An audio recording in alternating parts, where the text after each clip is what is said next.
everyone. I hope you're all having a wonderful evening tonight, and welcome on in. A special shout out to Jack for getting in first up in the best seat in the house, although technically, I see you there, I am. But welcome in, everyone. Hope you're having a wonderful evening tonight, wherever you are. Special shout out to all of my guests tonight, as always, whether you're here to lurk or chat. Good evening to ARM, to Jack, and anyone else that may or may not be lurking at the time. Hope you're having a wonderful evening, and welcome into our third stream of Block Koala, and I don't even know how many streams are on for UFO 50 as a whole in general here. Obviously, today's Thursday, and we normally would be doing Yu-Gi-Oh! Today. But because we've got our Yu-Gi-Oh! Based collab coming up on Saturday, I figured rather than double dip Yu-Gi-Oh! And I do really want to finish Block Koala off, we're going to make that our goal for today. These good shares when I first would sit down to quiz. You know what? Yeah, that is true. That is very true. That's very, very true. You got me there. Can't fault the logic. I mean, if you just leave the chat open, I mean, that's just, you know. Well, maybe ARM just decided to be polite, that you have the best chair. We'll give the benefit of the doubt. But yeah, we're going to get some more Block Koala tonight, and I don't know how long to expect it to take, because here's the thing. Block Koala is long. According to the in-game playtime, which I'm looking at right now, we have spent 5 hours, 15 minutes on Block Koala alone. This makes it the single most game we have played on UFO 50. Bearing in mind, this is only game 15 of 50. We've got another 35 games that we haven't even touched yet. So we will probably be taking a little bit of a break from UFO 50, maybe just like a week or two afterwards, just because I want to mix up a little bit. I want to do some other things. I'm really loving UFO 50, but we are going to play every game, even if it's a little bit. But I just want to, mix it up a little bit, give us some more free to do other things. I've got some other games I got in the Steam sale, and I am eager to try some of them, so yeah, we'll do some of that in a little bit. For tonight, though, yeah, we're going to try and finish off Block Koala. We've spent 5 hours on it, and hold on, how far are we in? We are 33 out of 50 levels done. So we have 18 levels left to go. If we do maths, hold on, we're doing, something scary is happening. The Yu-Gi-Oh! Players attempted to do math. Okay. We have spent 315 minutes on Block Koala in total to do 35 stars. 315 divided by 35 is 9 minutes. That means we on average take 9 minutes to get each star. Now some of them are probably quicker than others. But if we assume that that's correct, we have 17 stars left to get. That's 153 minutes. So that's 2.5 hours. No, so Wait, huh? No, it's 2.5 hours. 2.5 hours, sorry. My brain was messing up there. 2.5 hours. So in theory, we should be able to do this tonight with time to spare. I don't know what we'll do with that time we have spare. Maybe we won't have much time. I don't know. Maybe we'll get stuck for ages. I know there was one of them on Saturday that we were stuck on for a very, very long time. But we'll figure it out one way or another once we're done with it. Well, now though, let's go and get into the game, shall we? So please keep your arms, legs, and various body parts clear the closing doors, and I'll see you there in just a second. Alright guys, here we are. And yeah, I thought I'd keep it on the title screen so again we can look at our stats. I love that it does tell you how much we've played. 5 hours 15. Most played game on the collection. I have no idea if that will stay the case. I know some of these other games are decently quite long. In fact, I do know a little bit about some of the other games from watching a friend play, and I believe, which one is it? This one down here, Mini and Max, this one is quite a long one as well. So we'll see, who knows? For now though, let us commence the Block Koala action. So, for those of you who are joining us for the first time with this game tonight, where were you previously? How dare you? I'm joking of course. This is a Sokoban-style block push-in puzzle game. You do not need every level complete to finish the game, but we're going to do every level because, we're not just going to not do it. Why would we do that? Let's go ahead and jump into level 34, which is where we left off. Oh! Wait, this is different. There's a frog here. Why is there a frog here? We've never... Oh! It's a mimic frog. Okay, can we touch the frog? We can't talk to the frog, but we can touch the frog. Okay, so the frog makes our movements. Okay, so this is obviously like a tutorial level for the frog mechanic. So I think what we want to try to do is get him stuck in that little cubby hole up there.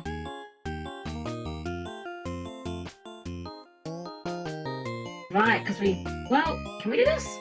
Oh, he also pushes the block. Right, that does make sense that he would do that. Okay, so we've got to try and get him stuck in here. I see. Doing this, he'll get stuck in that corner and we just push that in. Okay, well, so far so good and easy. Although, if we are going to have frogs, much better.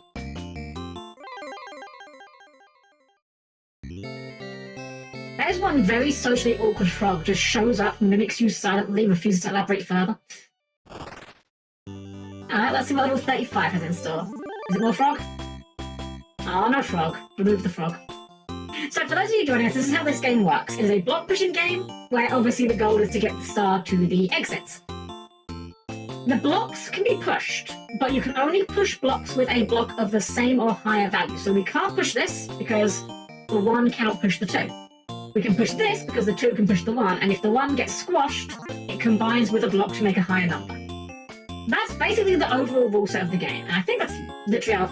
Actually, that doesn't have to be our first move. We can walk over these gravel, but we can't push blocks over it, so they'll combine if we try and do that. The blue blocks we cannot push ourselves, but we can push them if we push them with a block of a higher value. So I think what our goal here is very simple. We need to try and move that blue block by making a 4 or a 5 underneath it. In order to do that, we're going to have to push this out of the way. Like that. But then where do we go?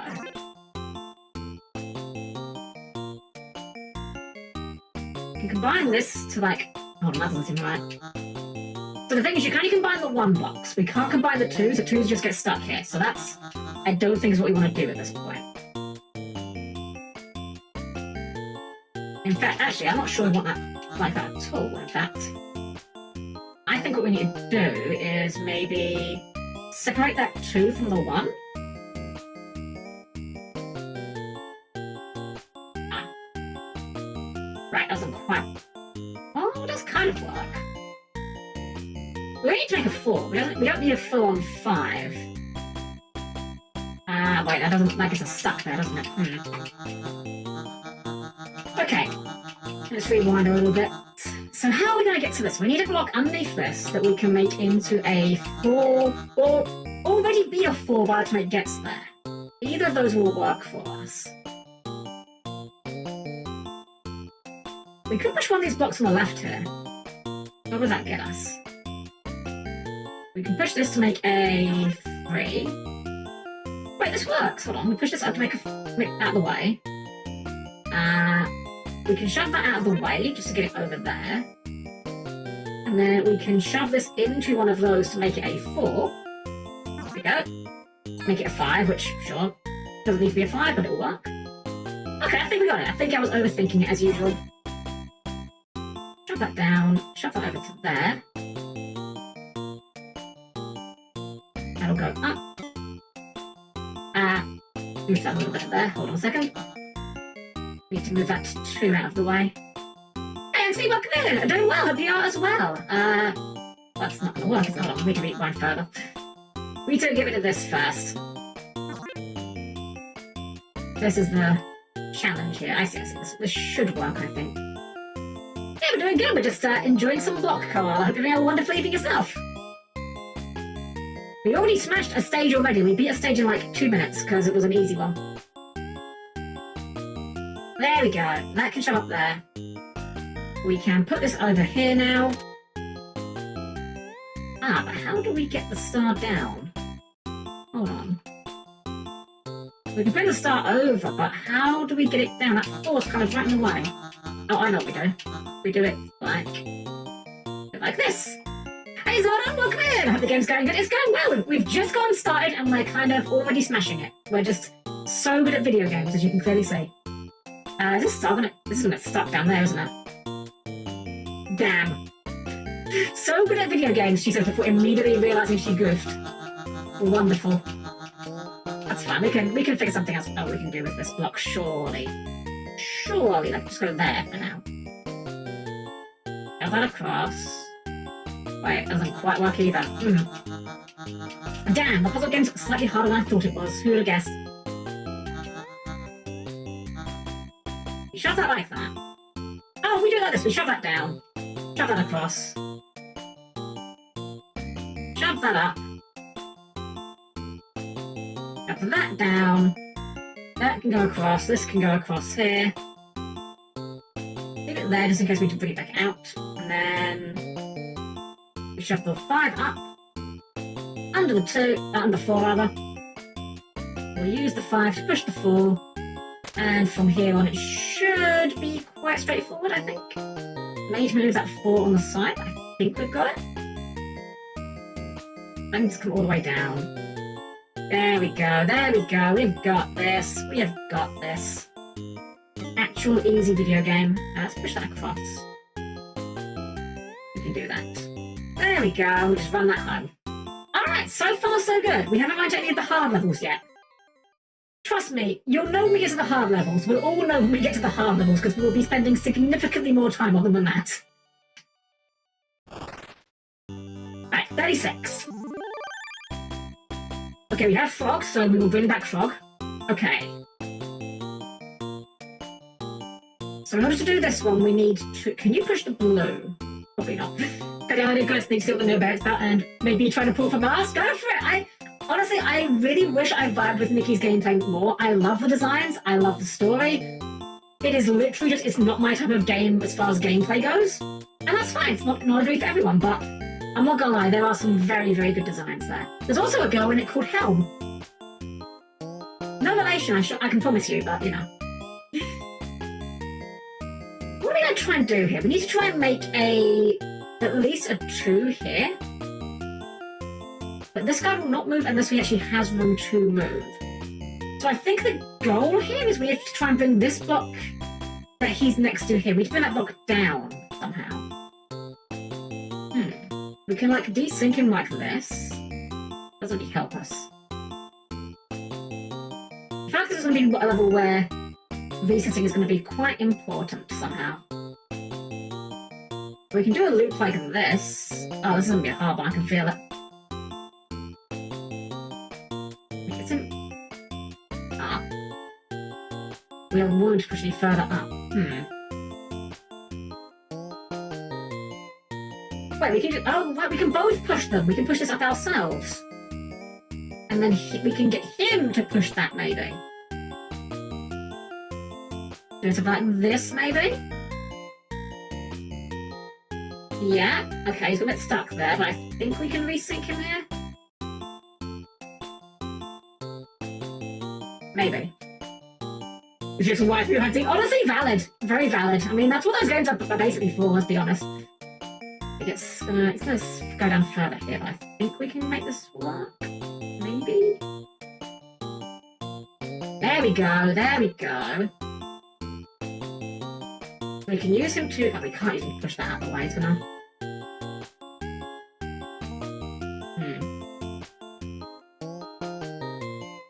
There we go.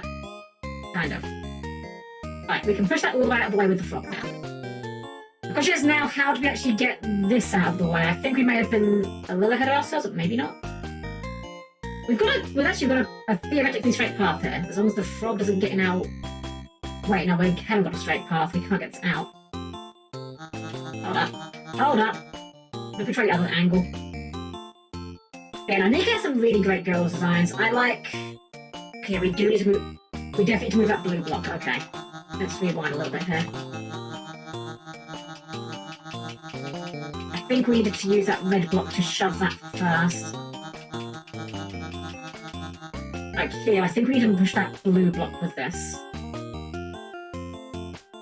We push that... That's too far. Well, it could be too far, but we could also go around again. And again, it's not like we have to get him to push everything, like we're quite capable of doing so ourselves. I'm assuming he can't push the blue blocks either, like we can't normally, so I'm assuming he can't. Okay, that should work, I think. We can push... Wait, no we can't, we need to push it down the first gap. there's a Helm game, I don't think they could ever match your floss. And thank you, Zada. Honestly, I genuinely want to get out of me cosplaying her, because I'm not gonna lie, it's a really good design. She's kind of got like a sort of dress uniform look, which I'm not gonna lie, it's one of my favorite aesthetics. I'm not like a big military nerd. I enjoy a lot of military aesthetics. I'm not like a big gun nut or anything like that, you know. But I do like dress uniforms a lot. I think they always look really nice. Now we're gonna get up here without that guy. Doesn't matter if he pushes that block. Maybe. If we get it up there, it's gonna get stuck. But do we need that block free? Can we push this? Okay, we can push this. This now gets stuck. Oh, I see what we have to do. I don't know how we do it, but I see what we're being asked to do here. You know what, let's just restart the level. So what we need to do, I think, is we need to use the block above the frog to come down and to the right. And the block below the frog will bring me up and to the right, I think. So, 1, 2, Can't go across a third. We have to try and figure out how to desync ourselves from him without causing an issue.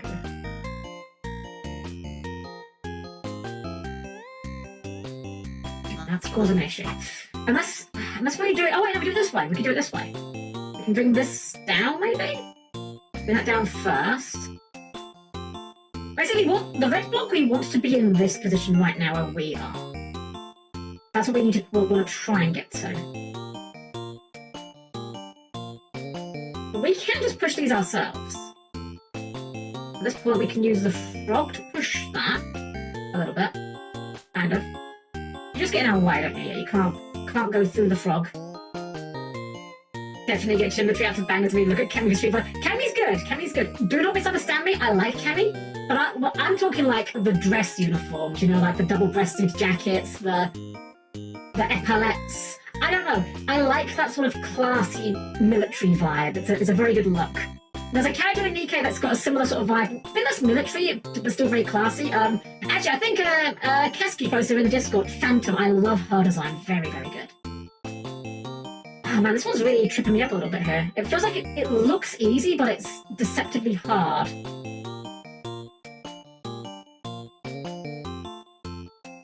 Let's restart this again. I think the problem is the frog complicates things, because I think the frog means that we just get in some states where we just can't complete it from that position. We could do something like, I guess a stack that pushes up. We don't want to push up. But we can use this to desync. Perfect. You want that. Then we want to get him to... Do we push that down? We could push it down, couldn't we? We push that down. So we need a block to push down from where we currently are. Push that down. See if we can get him to push that block. If we can both push those blocks up. And then get him to push one across. I think this is maybe where we were at last time. We may have just walked into the exact same thing as last time, but we'll see. Yeah, so he won't push any further. If we do that, he will. Okay, look, it's a neat mechanic. Honestly, this game has like a lot of really neat mechanics for a puzzle game. Okay, this will work. So we can do that. He can push down. We can push that across. And we want that block pushed down a little bit further though. The block that block on the left there, we need a little bit lower. How can we desync this? We are like really synced here. There we go. That'll work to desync a bit. Oh, kind of. Doesn't really as how I want it to desync.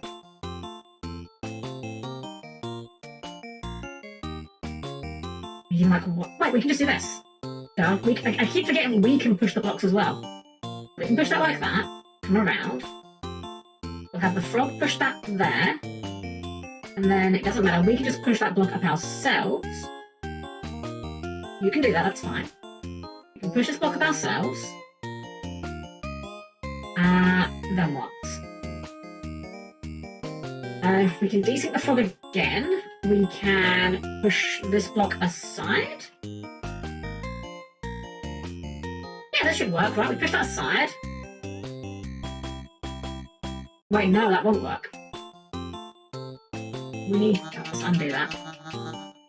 We need to access that corner from the left side for sure. This way we can push that up there. In fact, we can even just push this all the way up, can't we? I think we can. Oh, we've got to be careful. If he pushes that in the corner, we get stuck. We can't do anything from that position.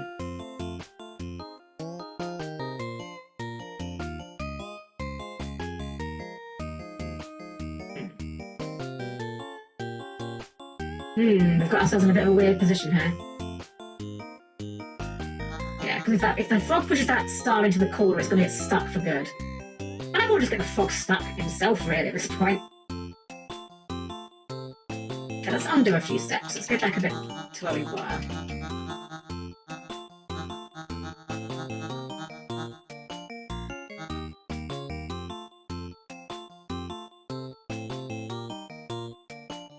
What if we do something like this? That work? I haven't been counting. Perfect, there we go. Shove that out of the way. Bring that down. Get that out of the way.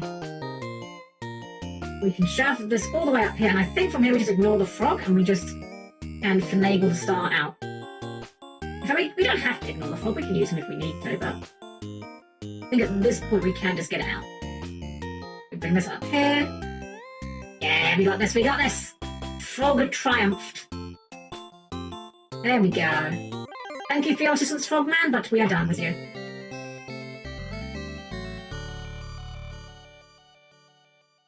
Tell you what other good girls in the UK? A couple of them that are like very different in terms of like vibe, but I do love them a lot. Rupee and Viper, also very good. Big fans of those. Okay, we have no frogs, so we will leave our frog behind. Okie dokie. The switch up there is next to F4, so this seems quite easy in theory. We just make a 4 and push the 4, right? Oh, we can't push that. Gotcha.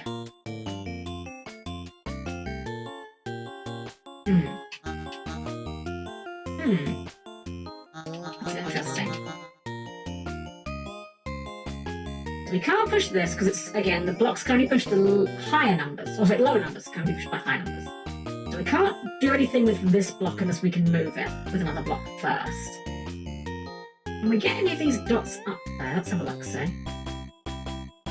what's your name? How did I change my name for a reason? But welcome in, welcome, wherever you may have been before. Hope you're having a wonderful evening. We could shove this down here, make that into a 2. That frees up this to be shoved. And then what? Does that really help us? I don't know that it does.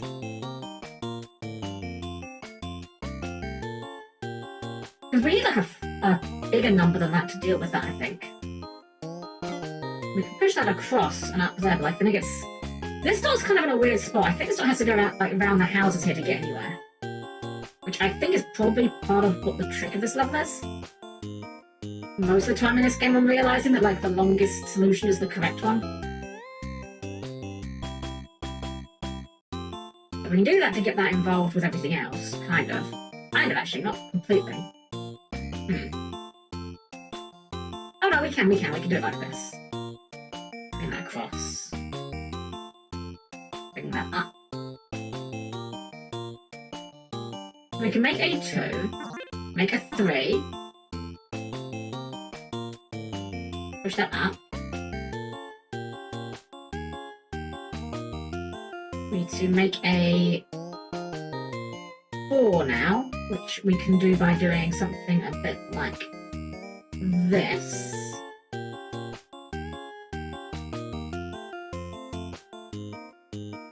Where are we gonna... Actually, this will work. It'll butt against the 2. Because the 1 can't push the 2. That should make a 4, which we can then use with this 4 in order to push the blow, freeing up the star. And now we just have to negotiate the start of the exit, which looks quite straightforward. So I'm missing something, but I think we got this one. hop, skip, and a jump. And there we go, easy peasy. I'm waiting for the part where the game decides to bring out the hard puzzles and we just get like absolutely butt blasted by this game, because we've had that happen already. We've had plenty of what's the word?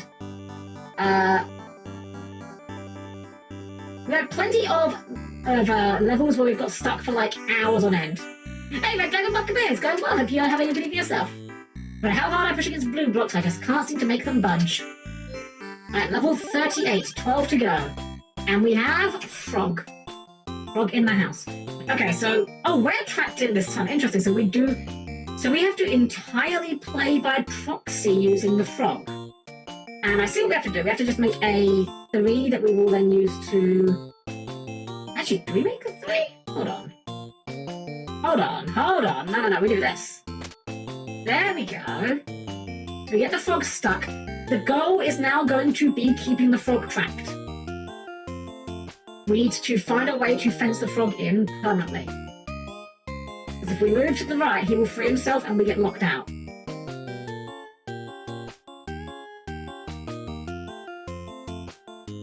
This block will never move down. The only way we're going to do this is by pushing the only way we can do this is by pushing the 3 block into the frog, so we need to get the red dots below the 3 dot. That makes sense.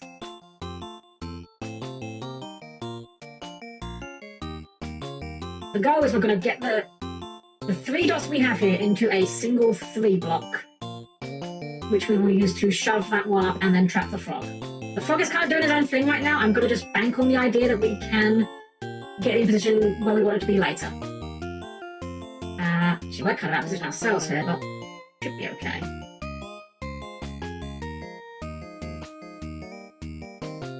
Can we get the frog down a little bit, actually? That'd be quite handy. Perfect. Perfect. I'm assuming we can't squash the frog. Yeah, we cannot squash the frog. Wonderful. Okay, that's not gone quite high. I expected it to go, but it should still work.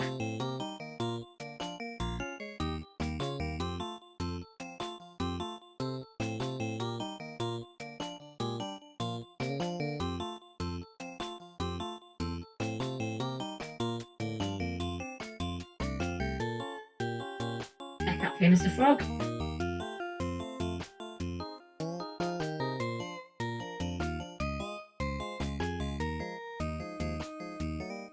How do we get this frog to go up to that space from where we're at?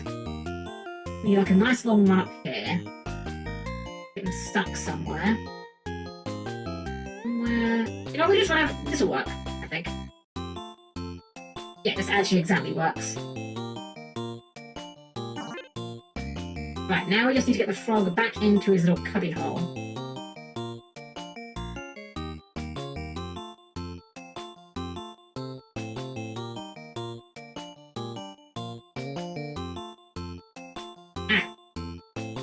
Weird, it's like trying to play 2 characters at once. Okay, so... Go up. Can't go right, but we can go up. Left. Another loop of this. This work. One shot, dang it. How do we get him to get stuck? Without us getting stuck.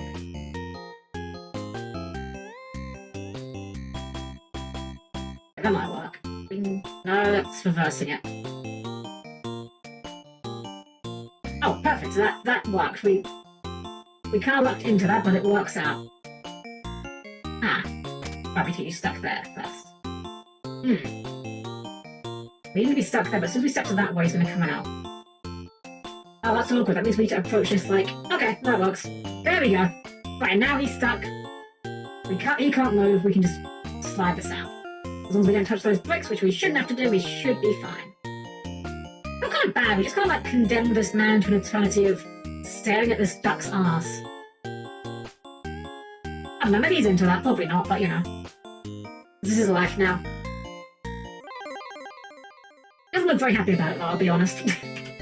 Alright, removal frog. Well, so far we're doing great. So far, this is going very smoothly compared to the previous. But then we've got another 12 levels to go, not 11. Okay, no frog this time. Let's see. How are we going to negotiate this? We've got a 2 switch in the corner, which is obviously going to want a block onto it. This block's going to need to be pushed from a side, because we can't do anything from the top, so we're going to need to bring a block down to push that. Okay, I think that's what we do. Shove that across. Make that a 2. We can go around here and use that 2 to push the blue 2. It doesn't have to be the block we use for the switch. We can just use the red for the 2. That frees up the star. From here we push this to the side. This will let us push the blue. This one looks easy, huh? Either this one's easier, or I'm just kind of starting to get better at it. Was the frog experiencing DuckTales for the first time? Now that's a show I haven't thought about in a hot minute. DuckTales. Are we going to be okay if we bring the star? Yeah, we can bring the star this way. This should work. I think this is it. This looks deceptively easy so far. I can't wait for the part where I miss something obvious and we have to reset the entire level again. But this looks quite safe. A little bit of, again, round the houses, but...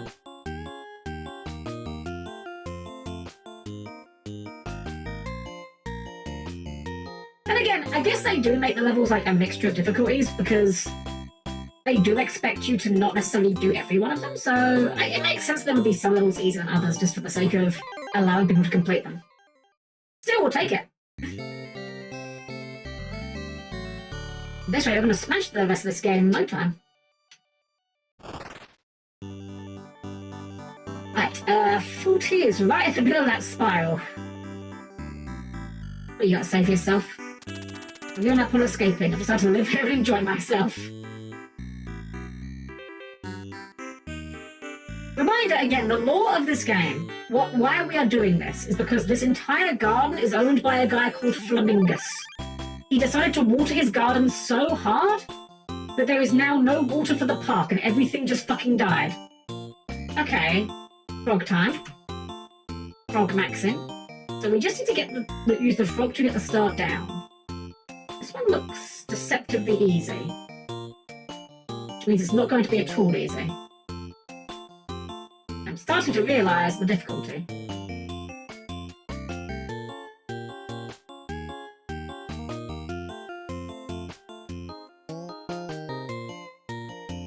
We can push these. Oh, we can't push the 5s, never mind. I thought we could, but we can't. Wait. Can we push it with this? Hold on. Need to test something. Okay, you can push the 5s. You can push the 5s.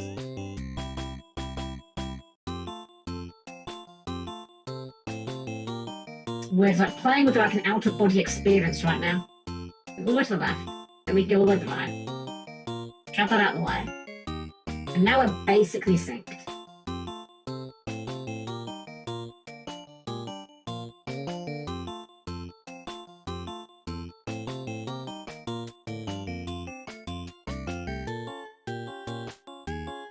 How do we get that bit of an extra shove there?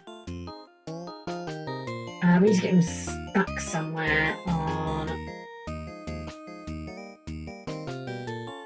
We get him stuck on like the bottom here, I think?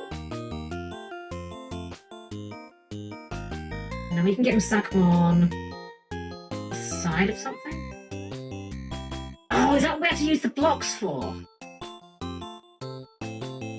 Oh, I see what we have to do. We have to use the 5 blocks to shove it through, because otherwise we physically can't get him to push the star block far enough. Okay, I see the assignment now. Actually, let's go down one more.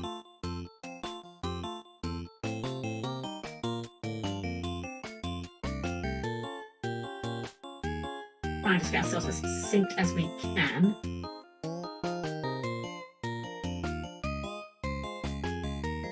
We bring this down here. Bring it down to like about here, just to get it out of the way. And similarly, we bring this one down here. And then we can bring the star down, eventually, after we bonk our head enough to figure out how to align ourselves. That gonna work? No, we need to go, we need to be lower than him, is the issue. We need to get him stuck on a hedge that we can't get stuck on. We'll just go down like this. This will work, actually. This works. Wait, he gets stuck there, right? So we can't do that.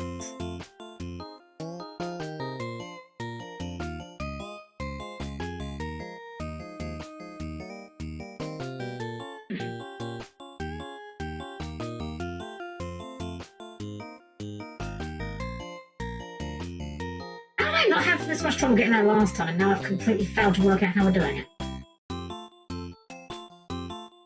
We need to be lower than him. Because if we're up here, we can't go up, so he won't go up. We need to get him in a position where he can't go up any further. Oh, how did we do this last time? This was like easy last time. What the heck? Do I need to use the 5 blocks to accomplish it?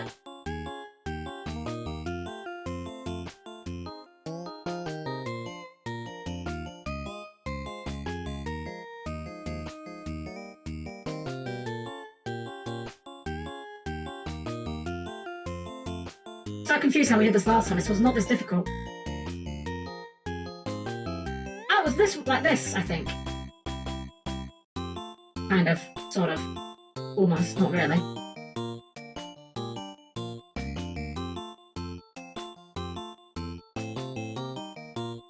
Okay, that's how we did it. I'm losing brain cells in real time, clearly. Now we can do it like this. Yeah, so there we go. Okay. Now we're back on the train. That. Bring that round.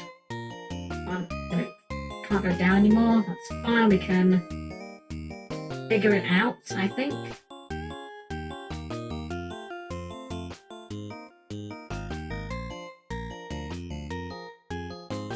Find one more block we can go down.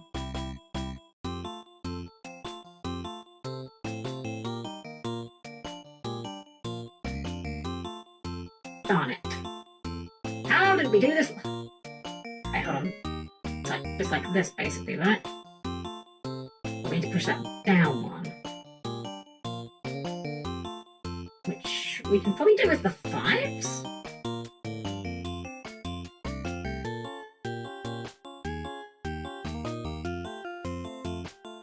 Almost, like, so close to getting there. Oh, this one's annoying. It's like, it feels like it should be easier than it is, but it's like, really fiddly. But I think we can get to somewhere like this.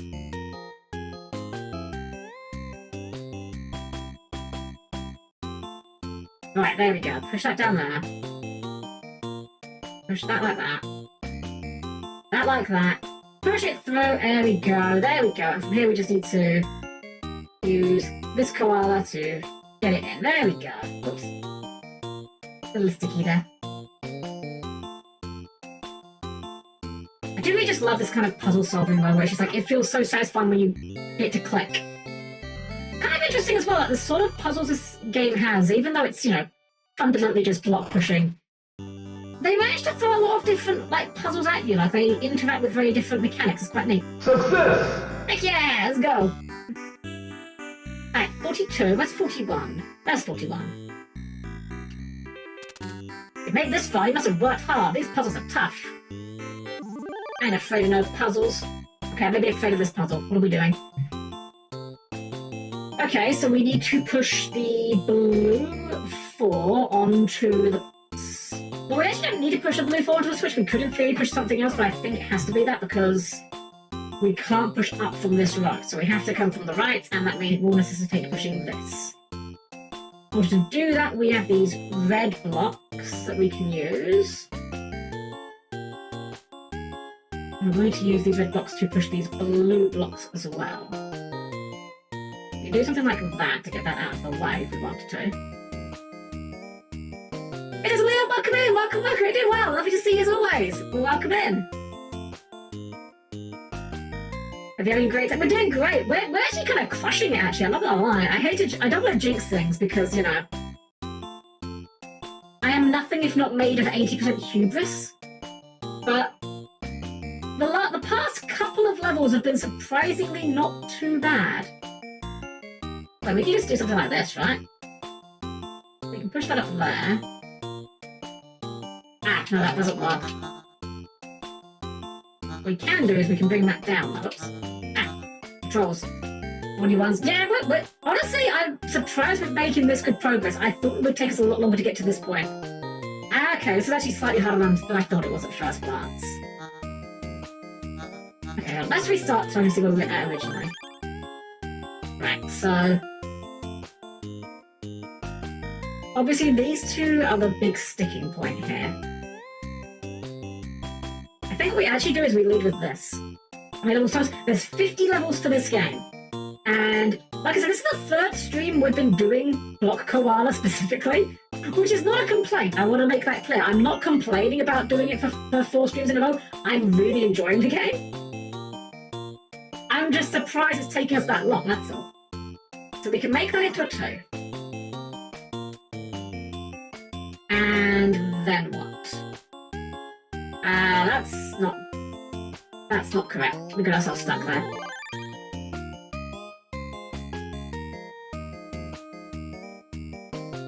Okay, so let's think of our options here. I'm almost wondering if we need to make the blue into a 4. Like a second 4. Can we achieve that?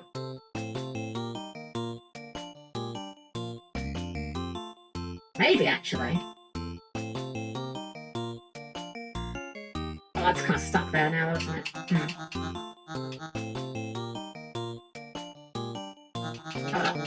What if instead we bring this one around?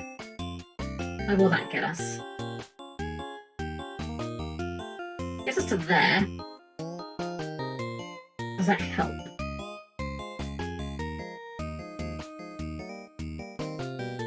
I'm not entirely sure if it does. I mean, we've always got to get this block out. This is just obvious that we need to move this somehow. And we are going to need to get these out of the way somewhere. We're going to need to make sure we've got clearance on this corner as well. We're going to need to keep the outer corner free if we're going to push anything. We can push this up. But the problem is we can't push this block.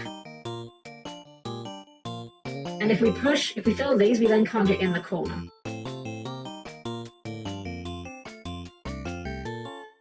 What if we don't push it all the way up? What if we push it like a little bit up? And then we can bring this around, maybe. We can do that. Doesn't really achieve an awful lot though, does it? Well, we found the hard one.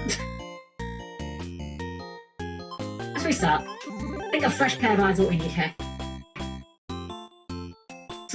So let's think about opening plays here. We've only got... we need to remove these two... well, both of these pairs of blues are going to have to be moved at some point. That's non-negotiable. That's just gonna have to happen. Is there any way we can fuse them up? We could.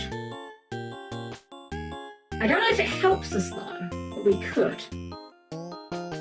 So if we bring like something like this over, we could do like bring this down.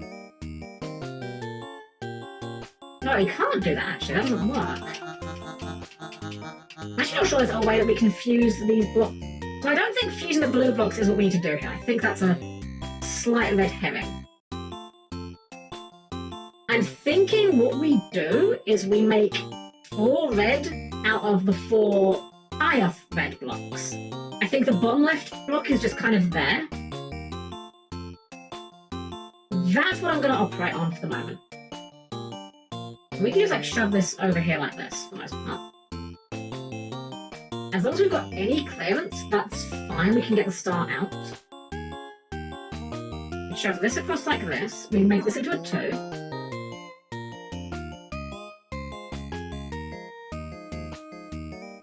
Wait, is this just it?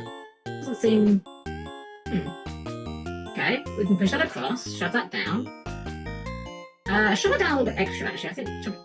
no, not too far down, actually, because we'll get stuck if we do that. Undo. Undo.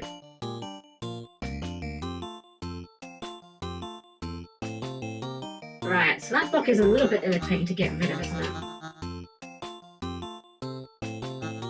We can shove that down and make a 3.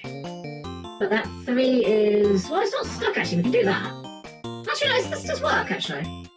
This will get us where we want to be. Right, was I just overthinking it again? Was I doing the overthinking thing again? Probably. Wait. Hold on. We do need to bring these down. Because if we don't bring these down... Oh no, we don't have to bring these down. We don't. We just do this. Shove that across. And now we can get to that one red on its own because of the cobblestones there. Okay, wasn't as hard as I thought it was, maybe. Sometimes the most straightforward solution can be a good one. We just free this one up here. And that should do it, right? Am I missing something? I don't think so. We go right and down. Use the cobbles to realign that and shove it across.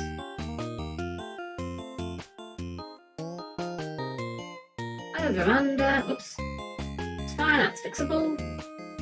Down, left, up, and then in the spiral. There we go. Alright. I would have looked a lot meaner at one point, but I think I was just doing the overthinking thing again. There we go. Instant tree.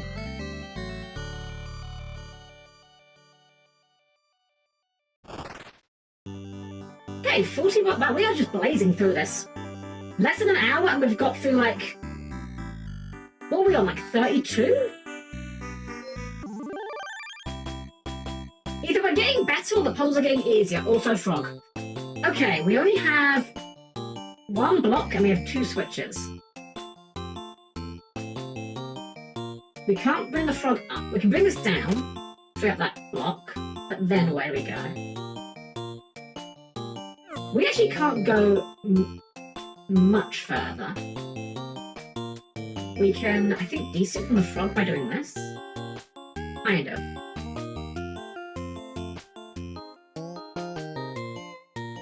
Right, I'm seeing the issue here. What if we do something like this?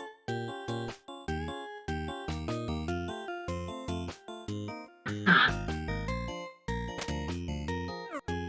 Right, we need you on that space. We need the frog on the space to be walking into that space, if that makes sense. The frog needs to be walking into the key space at the same time as we are walking into the key.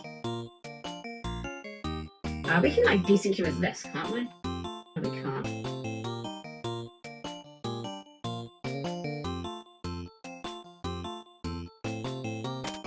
There we go, there we go. But now he's stuck.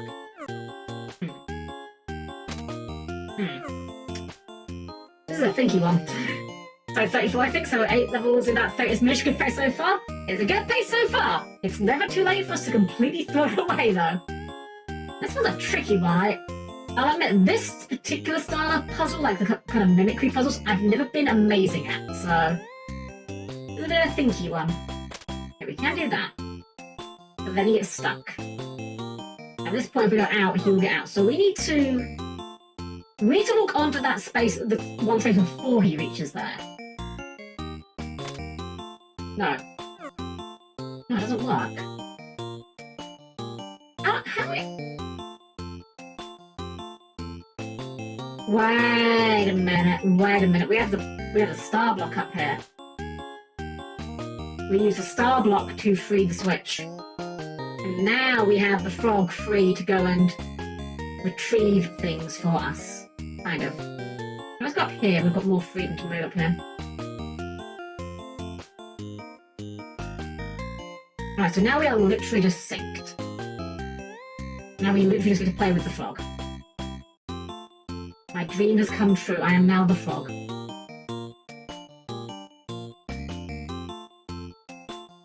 We will need to desync again to get it to go higher, but that shouldn't be too difficult. That's what this is for.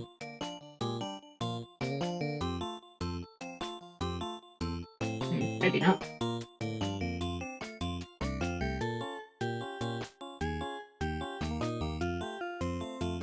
How are we going to get the frog to push? So to get the frog to push that up, we need the frog to be underneath it while we are kind of where we are now. Basically, we need the frog on the far right while we are on the far left. So we have to just proper find a way to desync ourselves here. How do we do that? I think it starts by syncing ourselves. Oh, syncing ourselves as best we can, I suppose. I think I'd mess that up a little bit. Okay, get ourselves synced. And then we need to find a way to get the frog stuck where he can move and we can't. Other way around, we can move, he can't.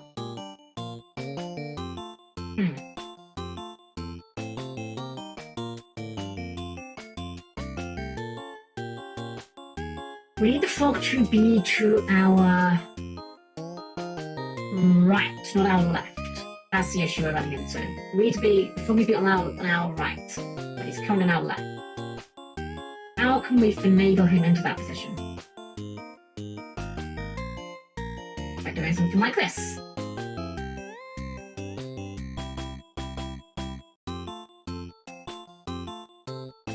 Does this even get us where we want it to be? Oh, now we're losing what we had. We need to get him further to the right. So can we just like loop him? I think we can. Hold on.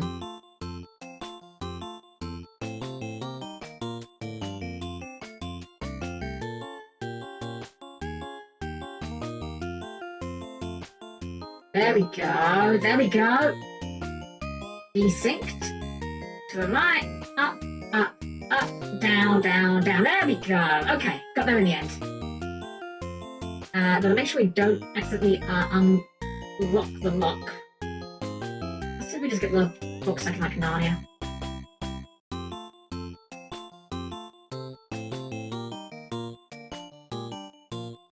Okay, that should be fine. He won't interfere at this point. And then we go, just run it down.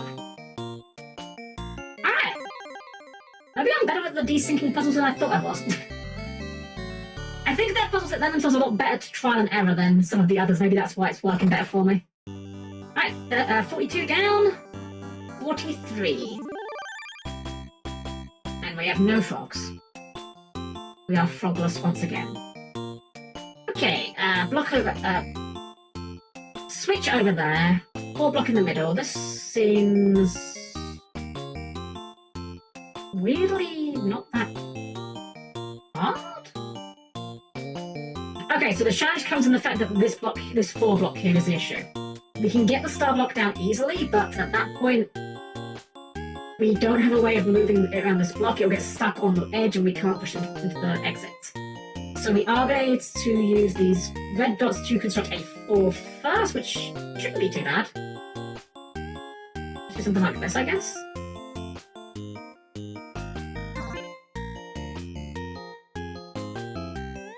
Wait, the order matters here. The order matters here a lot. Because we need to make sure we're able to push the block down afterwards. So we do something like that.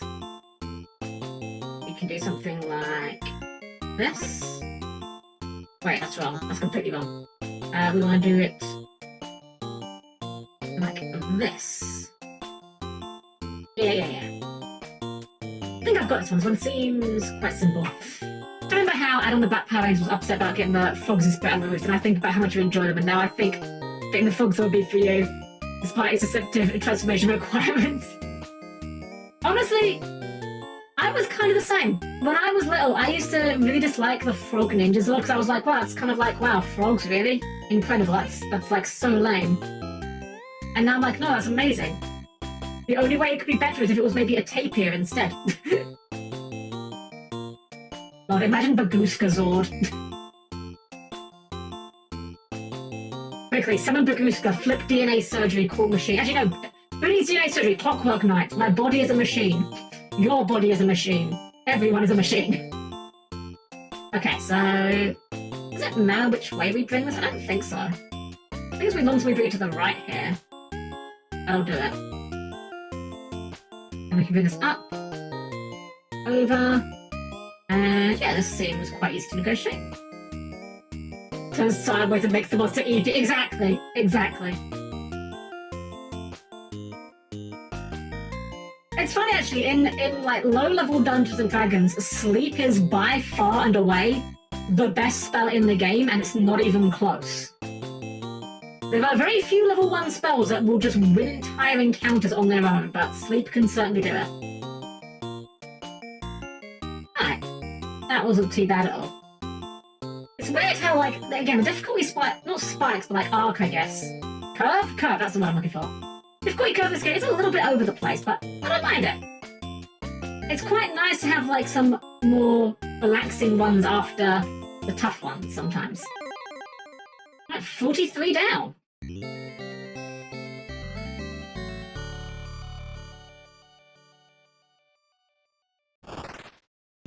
I think part of it is also just the fact of, you know, where as I go on understanding the mechanics better. Oh, double frog! Let's fucking go. Okay, what do we do with double frog? Well, surely we just want to use that.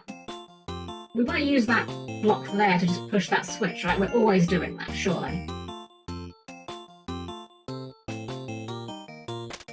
Now that frog is freed. How are we actually going to get... Oh, I see what we have to do. So we have to use the frog on the left to push this down. And that will in turn give us access to... We're going to get to that. I'll go up there.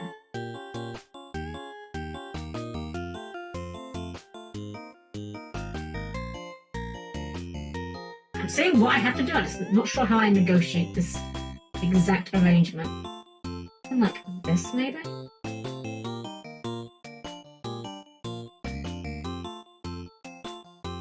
We just go... Okay, we need to lead him up first.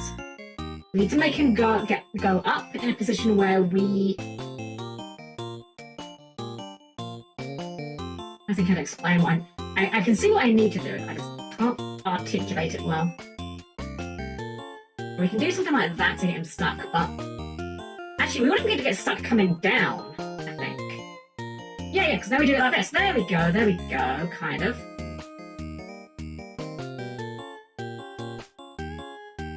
We want to go up here, and down, get him stuck, go up here. There we go. Slight issue here. We actually want to go on the other side of this, I think. So let's run that back. Twice the frog and double the jam. Hey, I'm just saying, 2 frog the jams can, does, and should make totally awesome. It is the most ethical way to exceed something totally awesome. Right, and then we can bring this up. Punch that in there. Brings this up. I'm not sure how we're getting this out. Actually, we can just run this down, right? Yeah, we just run this down. Right, you can't push 2s with a... Can't push number blocks with a star block. We'll just do that. And then shove that into the corner. Oh, right, you... Okay, that was definitely not meant to happen. Did you guys see that? Like, it clipped through it? What the hell? New bug discovered? Game is bugged? Okay, let's just deal with that. And then I think from here we just run this around, right? Alright, the fog's gonna get a little bit in the way here. Are you stuck again somewhere? Let's see. Ah, that'll work. Right, no, we need the frog. Frog is friend here. We need to use the frog to push it out of the way. Because if we don't, we push that down to get stuck. So we need this frog down here to actually, yeah, free it. So, like this maybe will work.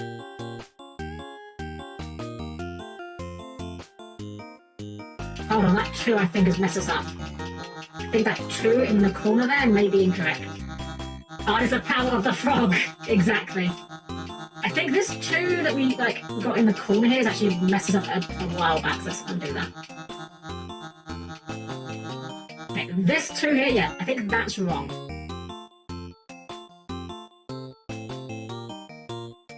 I think. Maybe not, actually. Hold on. I may be wrong. Wait, we should just bring this down. We just shove these down. And then we can have our frog friend shove them for us. Shove, shove, shove, shove. Can we get you stuck in the wall? Thank you. Down, down, down, down, down. Right.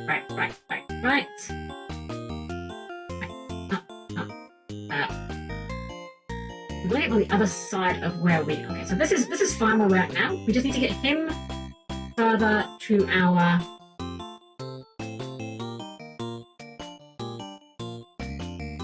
We need him on the other side of us. We need him on the... He's on our left. We want him on our right. Which means we need to kind of do some weird movements like maybe this. We need to get him in that little hole again. How do we get him in the hole? We did this before.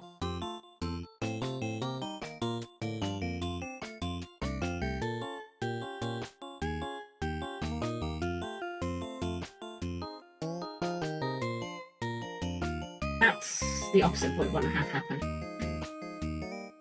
But we can do that. Ah. I'm kind of stuck here, aren't I? Oh no, we can do this. Okay, progress. Are we making any... We're not making any net moves here though, he's just kind of going back where he was. We can get him to go down. Oh wait, no, here we go. You can do one further down, like this. And now we're stuck. Oh, like so close.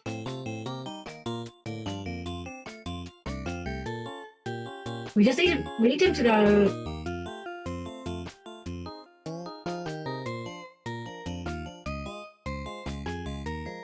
Wait, what if we do... No, that's not what we need. Wait, I think that's it. We go down here, up. Like that. Okay, there we go. That was too many. There we go. Now we just can push it out ourselves. There we go. That was a thinky one. Oh, wait. Hold on. We're not done yet. We are not done yet. We need our frog in that cubby hole in the top left here. If he's not in that hole, we've got no way of pushing the star where it needs to be. That's incorrect. Want you in... Hold on.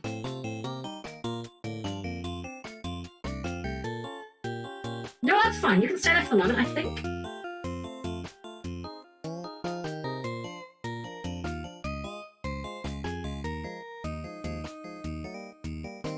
No, that's not going to work.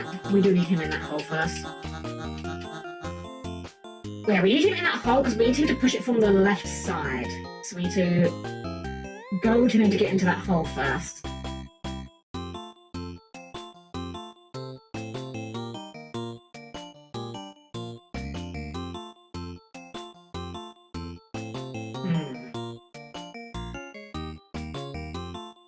Frog in the hole, exactly, yeah. Frog in the hole first. But I need to figure out how I'm going to get him stuck in the hole. Oh, wait, like this? There we go. That does it. The only thing with these kind of puzzles, these kind of like mimic puzzles, is a lot of the time I feel like it's just kind of fumbling around until you suddenly get to the wow, that worked moment. Like this. There we go. You just shove that like that. There we go. And then we just run it from here. I'd like to act like I was some big brain genius and I knew exactly what I was doing there, but I was largely just kind of fumbling around until it just kind of clicked into place, I'll be honest. But hey, 44 down, only 6 to go. We are crushing this tonight. We are cancelling the water shortage. 45. Okay, no frogs. We are defrogged. Corner block was completely irrelevant. It was, well, we needed the corner block to get the switch on. But we did that like right at the beginning, yeah. Okay, so what do we do with this one? Where's our switch? Our switch is on the left there. And the only way we can get into that left is by pushing a block into there. We also need to free the bottom 2 after opening the switch. So I think this looks quite easy. Unless I'm missing a thing here. Entirely possible. But I think this just looks quite straightforward. as usual, it's not really the most straightforward path. It's a bit around the houses, but I think this is... We use this onto the blue to push that onto the switch. Push this down to make it 2. Use that 2 to push the other 2.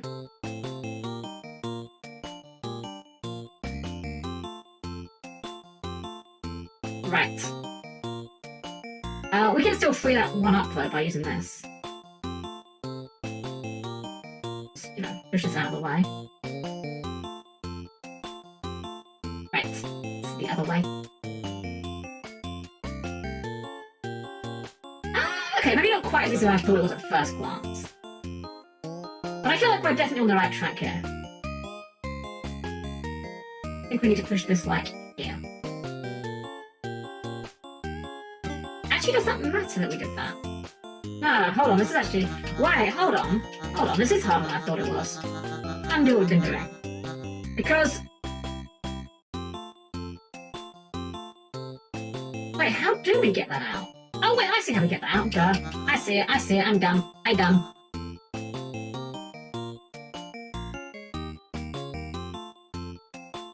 Do it this way. I can go up for now. I'll climb up for now, right? Do it this way instead. There we go, that's the smart solution. And then we are going to get another 2 to move out of the way, which we can use these for.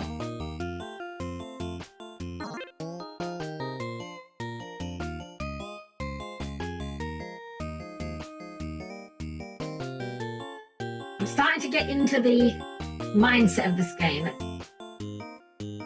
I think that is genuinely, I genuinely think it's not that the puzzles are necessarily getting easier. I think I'm just understanding the logic you've got to use better.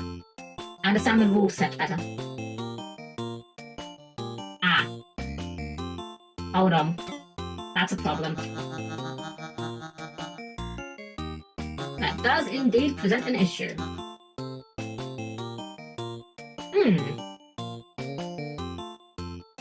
Ah. Yep, I see it. Right idea, just wrong order.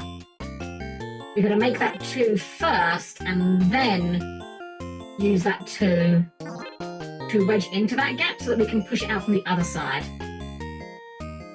Actually, it always sense to push out to 40. Yeah, 40. I mean, yes, to be fair, if after 40-something levels I hadn't got at least a little bit better at it there, I'd be ashamed of myself, frankly. At that point, I'd have to hang up my elite gamer cred that I clearly have, because I'm so very good at video games. We can shove this up here, and then we can use the 2, just shove that aside. And then we can just shove the 3 into that corner if we want. I think. Can we shove the 3 into that corner? Actually, well, we're not quite done here, are we? Hold on. And we can shove the 3 here, but like bringing the star out is not going to work now. This is kind of actually a bit of a problem. Hold on. I think we've got the right idea. I think we're just not quite doing what we need exactly. Okay, game, you got me. You got me. Caught me being cocky. I don't remember, forget the plot. Yeah, so the plot is literally, there's this douche called Flamingus who used all the water to water his garden. And because he used all the water, now the entire park is just dead. That's the entire plot of the game. We've not even seen Flamingus. I'm assuming he's a flamingo based on the name, but he could be literally anything.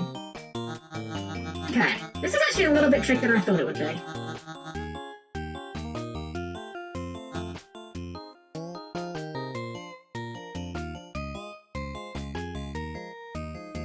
Could we? Okay, I've got some ideas. I don't know if it's gonna work.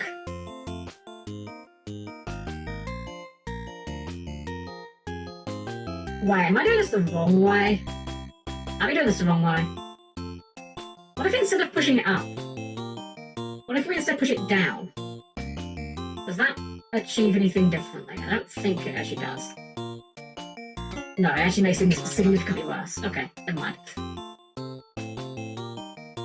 No water, no life, exactly. I'll be honest, I know it's not good, I know it's not something to be proud of.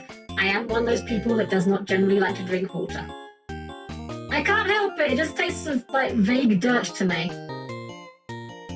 I've been a big water drinker. But a bit of flavour in it, you know, a bit of flavoured water I can get behind. But I can never get into just drinking raw water.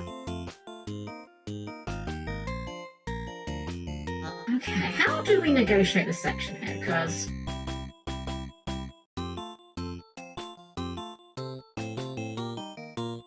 the only way... Hold on. Ignoring the blocks, what would we do with the star? The star would need to come up here, across here. We go around and push it up. That's how we'd have to get that out. You know, I actually don't want to restart. Fresh pair of eyes.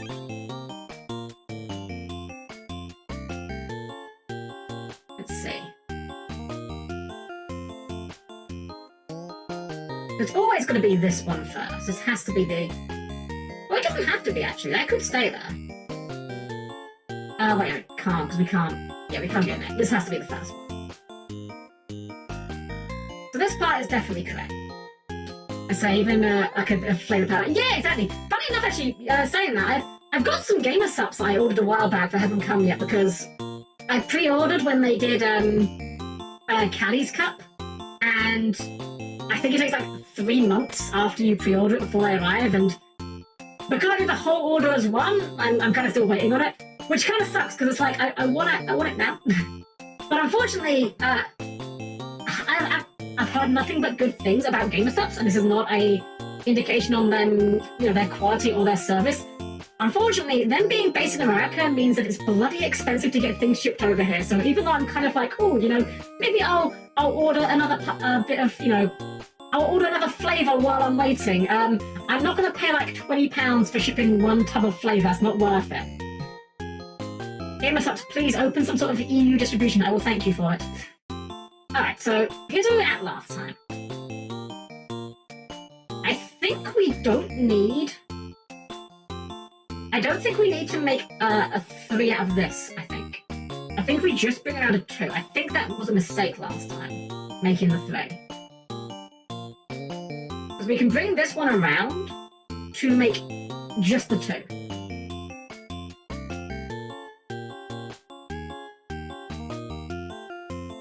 The Helm wife of Cutlass I'll be on that day, right, man? I love that, honestly. I would love to sort out merch and stuff, and I'll be honest, my main reason why I have it is because I'm a scatterbrain, I'm very dumb, and I'm also very... I get nervous about these sort of things. It's not a good trait. It's not a trait I'm proud of. I get very nervous and very anxious about a lot of things I have no reason to get anxious or nervous about. I will...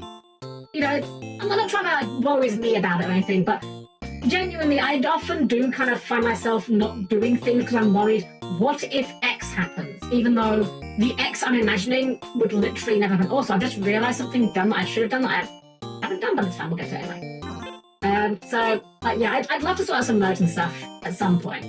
Don't know what? But, like,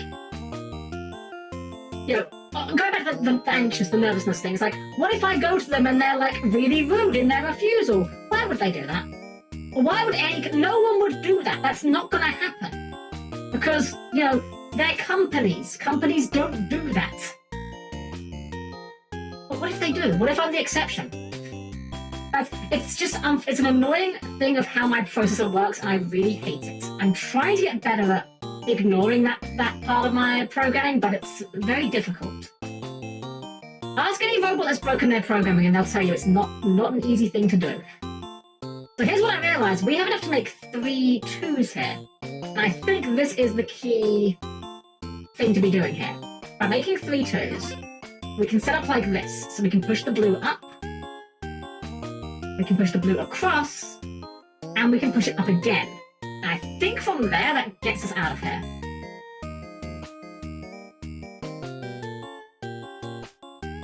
Shove that into the corner, and then these can go literally anywhere. Just get them out of the way. So that's what will make it a go, and take them there, no need to stress about large processing. Absolutely, yeah, it's like I said, it's one of those things that I'm trying it better with, and I would love to genuinely get some merch. I don't even know what. Even if it's just like a shirt or something, you know, or a keyring. Keyring would be quite nice, actually. I've got a little Kamata keyring on my house keys, but Oh, sorry, not my house keys, my... Oh, damn it, that two can't go there. I've got a Kata keyring on my car keys that I picked up in Japan. I literally just got out of a random gachapon machine. But it'd be quite nice to have, like, another one to go on the house keys. Right, it's actually a little bit annoying, this block. Hold on, what are we doing with this block? What are we doing with this block? How do we move this out of the way where it's not going to be a bother? We just leave it there for a sec. Will that work? Even be cute? Maybe I'll look into it. Maybe I'll genuinely start looking into it a little bit. Because I would love to get some of that stuff sorted at some point. I really would. Am I screwed up here? How do we get this two block out of the way? Hold on. Wait, I see how we get the two block out of the way. I see it, I see it, I see it. We just shove it into this corner here where it doesn't matter. Combine with the top two. Wish we could. Unfortunately, you can only combine the one dots. I think this gets us there. Change the star block in the star. That is correct. Yeah, we're just the goal is get the star block into the star. It's a lot easier than it looks, I can assure you. But I think we got it here. As always, we've got to go all the way around the house to do so. But we're done. That is level 45 complete. 4? No. Yeah, 4 to go, yeah. 6, 7, 8, 9... No, 5 to go, 5 to go. I can't count. 5 levels to go. It's all good, yeah. Frogs! Triple frog! We did not think it was possible. We have found the frog playset. Okay, what do we do with the frog playset? Oh, this is a wild-looking one. Okay, so... We've got the same amount of space to move around in. The starting move here looks like we've got to get... Okay, I'm just gonna see what happens if we do some... This frog cannot get here. This could combine up to 3, but I don't know if we wanted to do that. But we'll play it out. We'll see what happens. We did not want to do that. Now it's when it's stuck. Okay. Restart level. Right, let's just do all the obvious plays here. Well, actually, it's not obvious, because if we go up, this guy starts pushing the star block, and we don't want the star block pushed. We can do something like this, though, to desync. And now we're back in the corners. Ah. You're going to be a problem, aren't you?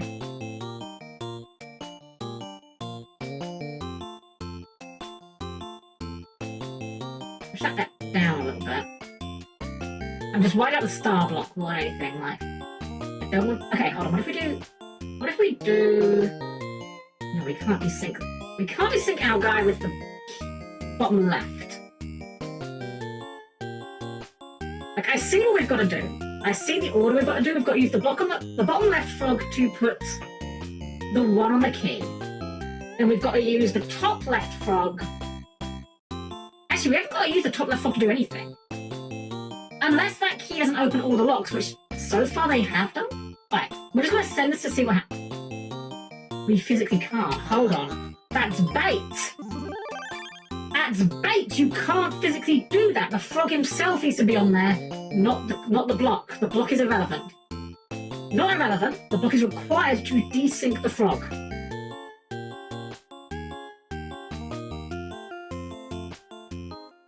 We need the frog to push that block the other way. I believe. Like this. That way, we can walk one step further. He can go up, up, right, right. He's now on there. Now we need to work out how to get the frog in the top right onto... to push that block there. We need to desync that frog a little bit, so... It's already quite desynced.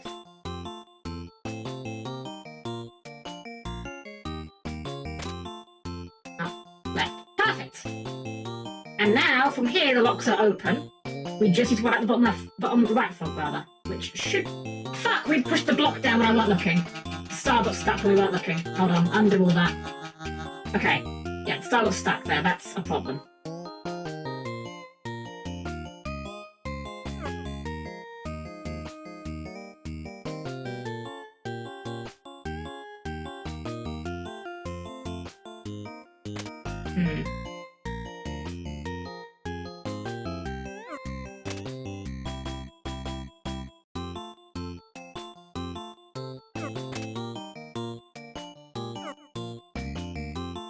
actually watching the star this time.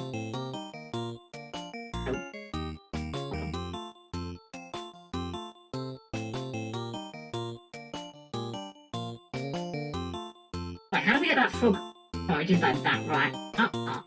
Right. But you're stuck there, so we need to go down even further. Up. Right. No. Up.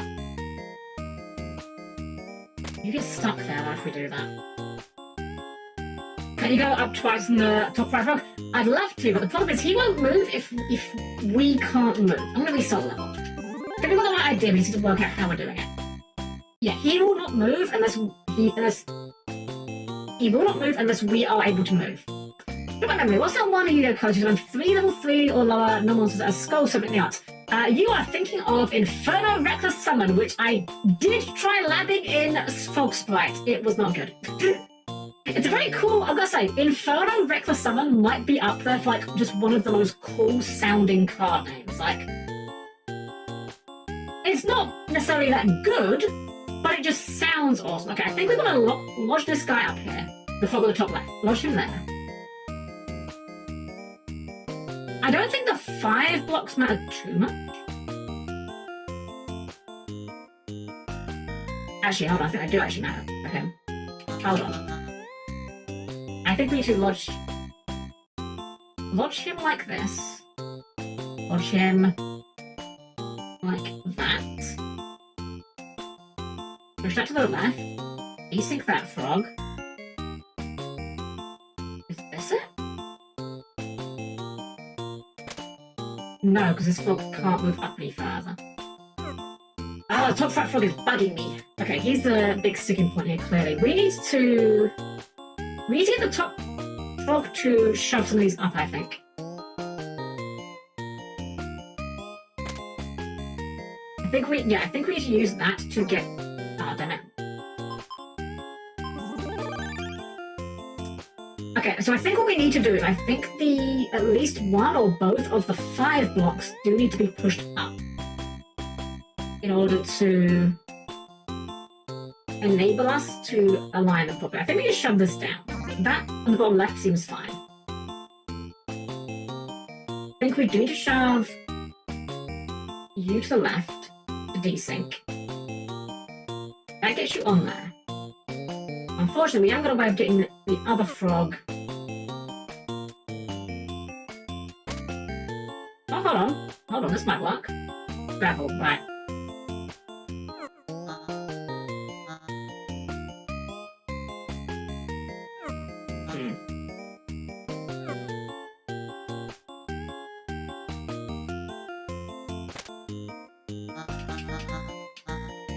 We need... Is this correct? Like this?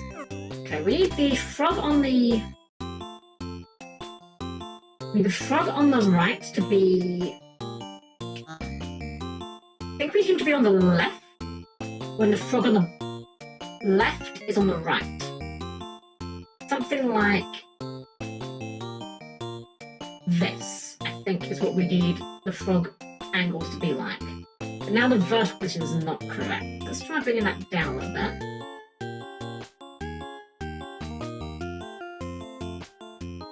Oh, back. Got me to desync this frog like that.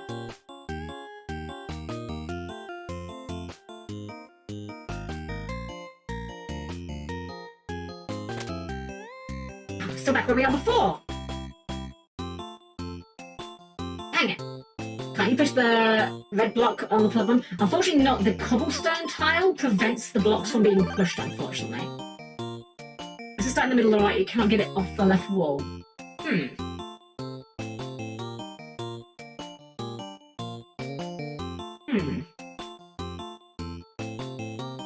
So here's our starting position. We need to get... I feel like this is... The 5 blocks here are definitely important. That's definitely a requirement to getting finished here. Unless they're important in a way I'm not considering.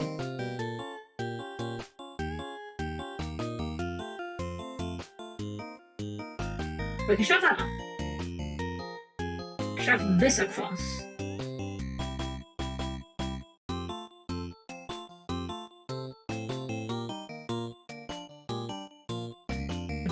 is that the frog on the right is, top right is too high and too far to the left at this point. Right, we've got a cobble here. I did not notice we had a cobble here. That changes that things, kind of, sort of. Maybe? Hold on. I did not notice we had a cobblestone there. That does, I think, change things.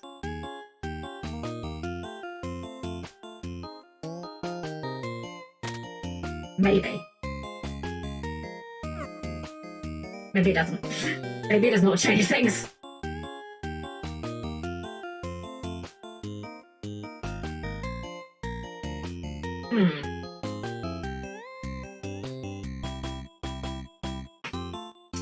Goes, oh, Tri-White! Right, you know what?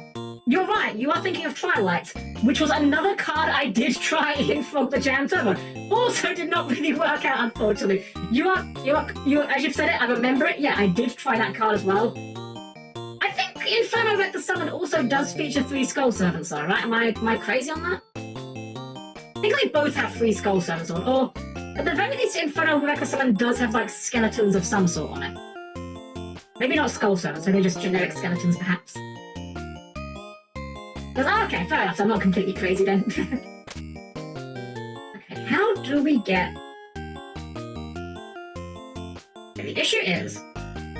Wait, hold on. The issue is we need this frog to be higher than us.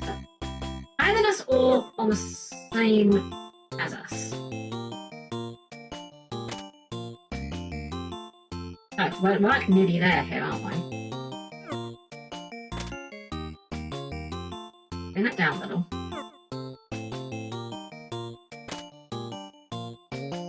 So close, we're so close.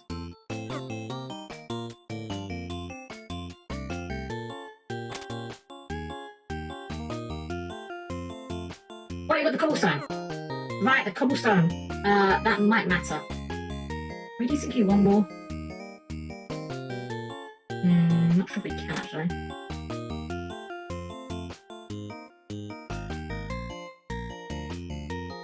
Wait, hold on, this feels critical here. Could be wrong. Feels important, it's visionary right now. We can go down again.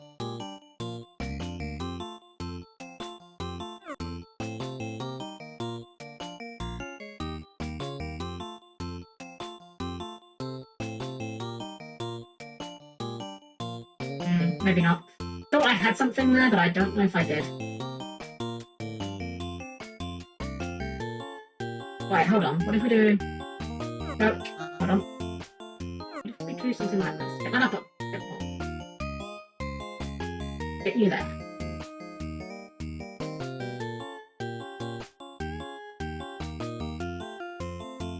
The problem here is that the frog on the right is not gonna move. We need this position here with the frog on the right to be okay.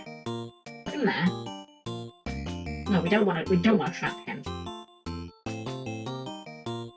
No, I think we need to do. I think we need to do with the frog on the. I think the issue is actually the frog on the bottom left. I think we actually want this block up here. And then we can lock ourselves in here.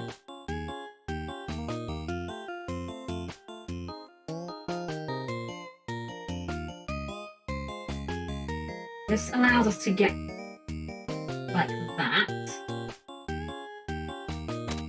Still in the same position, damn it! I feel like I was onto something there. Wait, hold on, what if we do like this? No, this still doesn't help us, does it? Damn it, this is tough. Start up and go right with it? Well, the problem is that we can't... Well, actually, do we... Wait, hold on. Hold on. Am I doing the overthinking thing again? Probably. Hold on. Is it literally just a case of you of not caring about that other... Is it literally just a case of you don't care about that other block?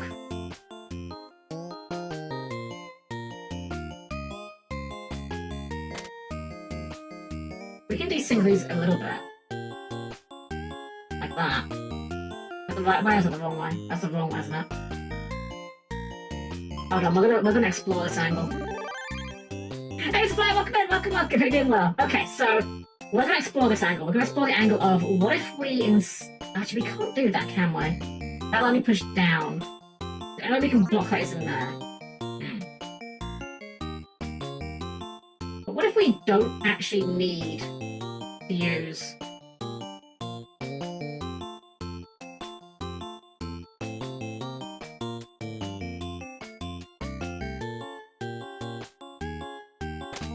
We can get to there, but then he moves away immediately.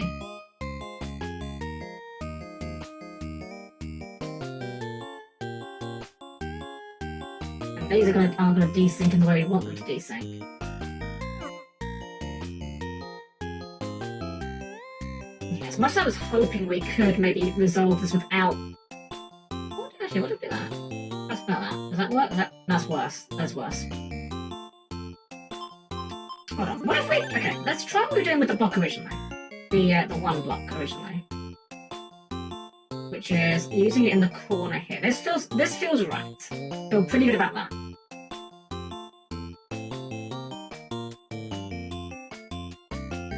Reset our positions. We can push that down. Up. Now he gets stuck.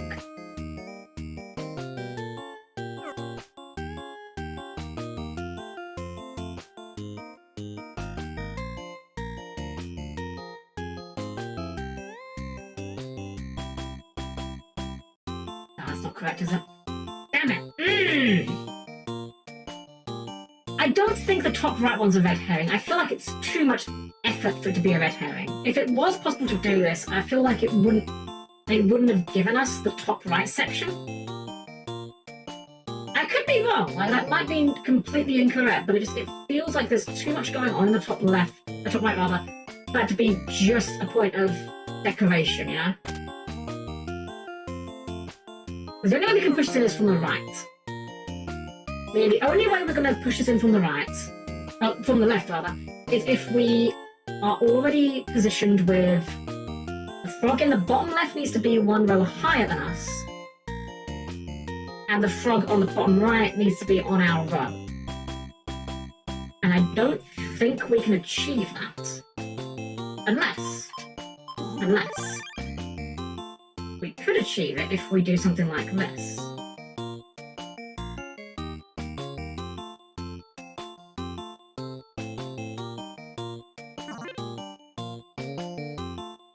Not quite sure where we're going with this. We're going to just kind of experiment.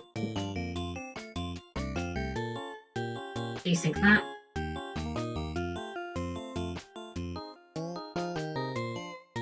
Wait, is that what I want? Did I want the other way? I went the other way around, didn't I? Damn it. Right, hold on. What if we push it up? Not the star block, of course, but the... What if we push this one block up? That gives us some interesting desyncs.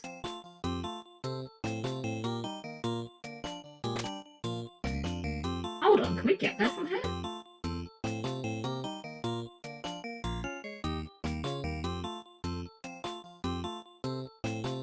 Opposite way, damn it.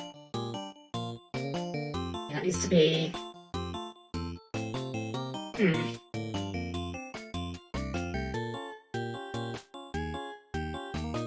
Ah, dang, I messed up. I had something interesting there. I'm kind of messed up.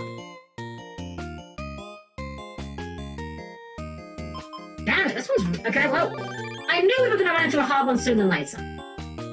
It was only a matter of time. I am thinking we do have to do this kind of honestly, for lack of a better way of putting it. I do think there's not a cheat solution here. I think navigating this... I feel like that every block here matters, basically. In some capacity. If we go across, up, that puts that 5 block there where it butts up against it. That now lets us desync that frog if we want to do that. Which feels like that could be important. We can do this to desync just like that. Hold on, we might have something here. We can walk down, which does that, that's fine. Up. left. Oh my god, we just fucking did it. What the, well, almost. We've got to kind of still negotiate a little bit, but... Huh?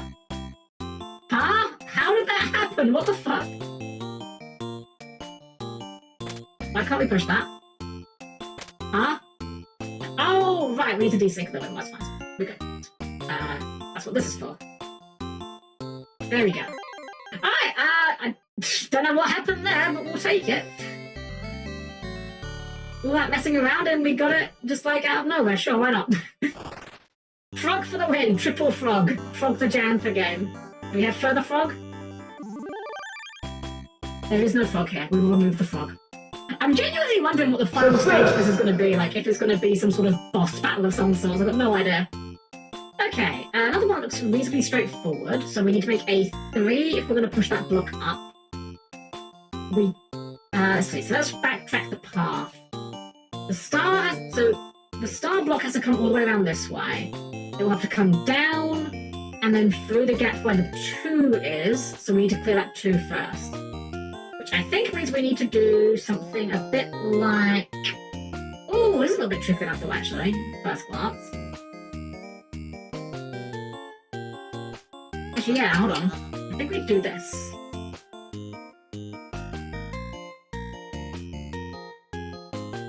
No, not this way. This way. Push that up. And we can negotiate that around there. Make it 2. Bring that down. Go across. How am I going to shove that one?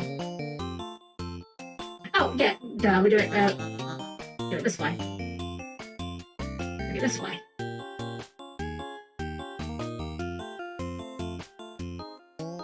That one over. That one down. Don't bring that one down, that will get us stuck. Push that one out a little bit more.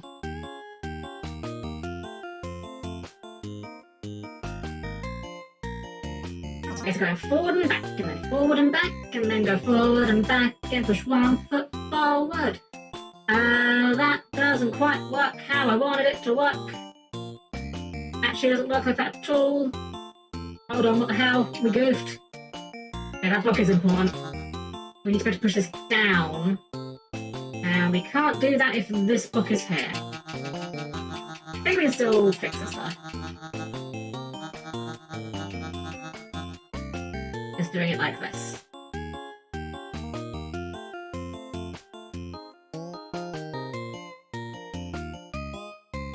This could be a problem. No, we're fine, we're fine. There we go. There we go. Easy peasy.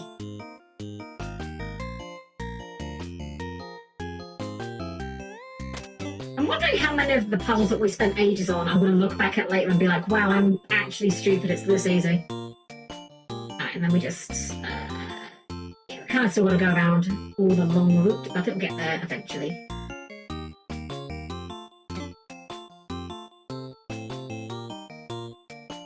Of course, this... Wait. Wait, what? Huh? Oh, right. Duh. Just push it with the edge. I'm thinking, wait, how are we going to get around the block? Right, it's on the edge. Yeah, you just do it that way. Could always speedrun it later.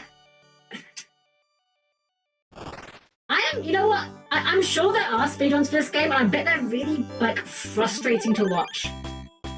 Frog! Frog time. I feel like puzzle game speedruns are just remarkably unsatisfying because you don't get to, like, you don't get a time to process the thought process required. This doesn't look, at a glance, terrifying. I mean, it seems quite simple what we have to do. We have to make a 3 and a 2. Which we can do this. Oh, we can't, right, we have to do it in... There's the rub. Slightly harder than I thought it was, but it's not that hard to do that. 2, 3, shove, Right, we're not quite desynced enough. Shove. Okay, and then from here... can we desync frog? Not enough. Hold on. Maybe we can? There we go. And from there we can just... We can't squash Fog. We can shove this out of the way. And then have him return favor, kind of? I'm just gonna kind of start pushing this block and see what happens. See where this gets us. Oh, we should use it to push that up, don't we? Either that or just clear this path proper, like we probably should have done sooner.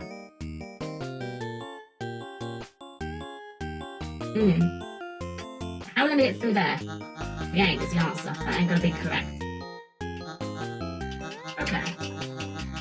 Let's rewind a little bit back to when it was like, yeah, back when the world looked like this. I think the answer here is we get this star out without moving the 2 yet. We move that like the very last thing we do. Could you move, buddy? Can we desync you, please? We desync you. That'll do. That will do nicely.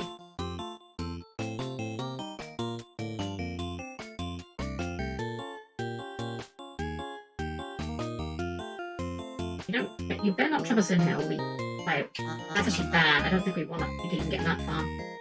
Let's do something like this to try and get you stuck here. That did not work. There we go, now you're stuck in the corner. And I think from here we just bring this round and we just move the 2s after everything's in position. Can't, can we? We can't do that.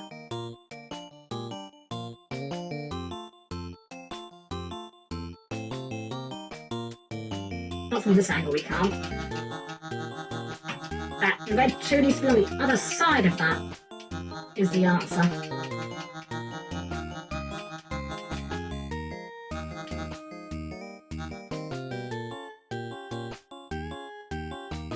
How do we make that red 2 on that side? The answer is we push 1 up and then we shove it across. And then we do the same thing again if we can.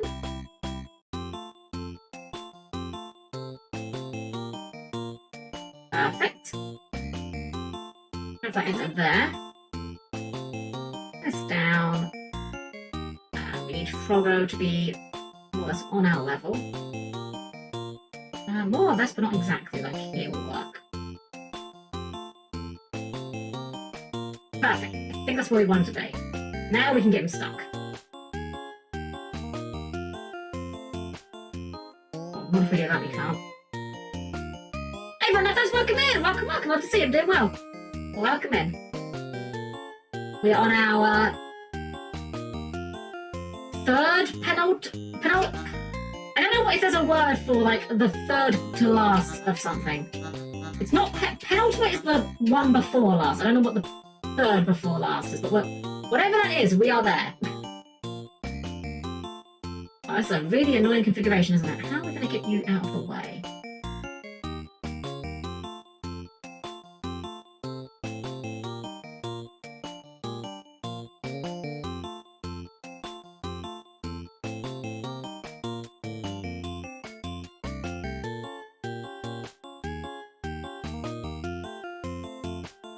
Yeah, nothing's what I guess. Well, we want him, is it? Like, as soon as he pushes it there, we're in trouble. Okay, let's rewind to like the last possible point we can before we got into this mess.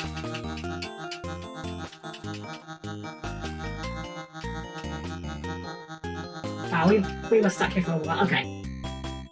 Let's leave him like that for the minute and just start pushing this around.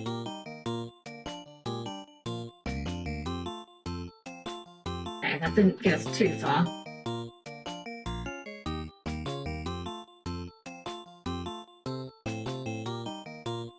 Nope.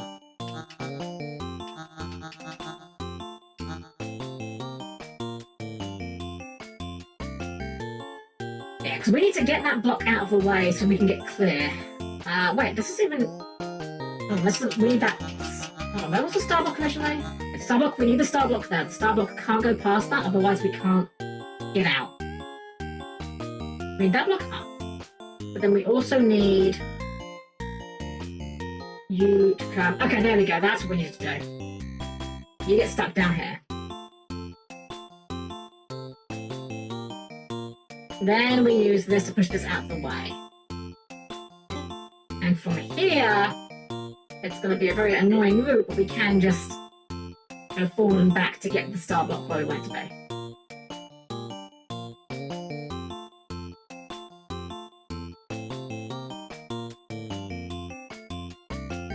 You're not getting out of them, buddy. I'll be annoyed. No, that works. Teamwork makes the dream work. Frog assist. Let's go. Alright, 2 more levels to go. We are gonna do it tonight. Mind you, we've still taken, like, the better part of... Oh, probably will be 2 hours by the time we're done, so, like... We've not breezed through these. Oh, this looks like a level. I've played 48 levels, and I can confirm this is definitely a level. What the heck are we looking at here? Oh gosh, I don't want to move anything yet until I puzzle this out. So what route do we possibly take? So the thing about the arrangement at the start at the top is the star cannot push blocks. So if we get the frog to, or if we get to any side of those 2 star 2 arrangement, we won't be able to push it. Meaning, the only way we can attack the star here is to go... God, where would we even get to it from? Like, even ignoring the frog, what do we even do to get that released? I'm gonna start walking around a bit and just experiment. So we can go. We have to go down here to do anything. That's just not an option. Oh, we can't do anything down here. We're locked in. We can't actually get out of here. The frog has to do everything. And what does the frog have to do?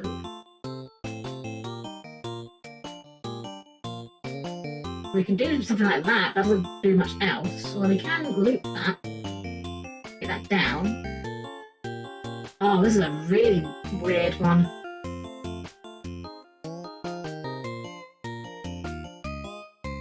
Oh, can't go back. Right. Okay, hold on. I think we're screwed. Oh, this one's going to be a pain. I can just detect it.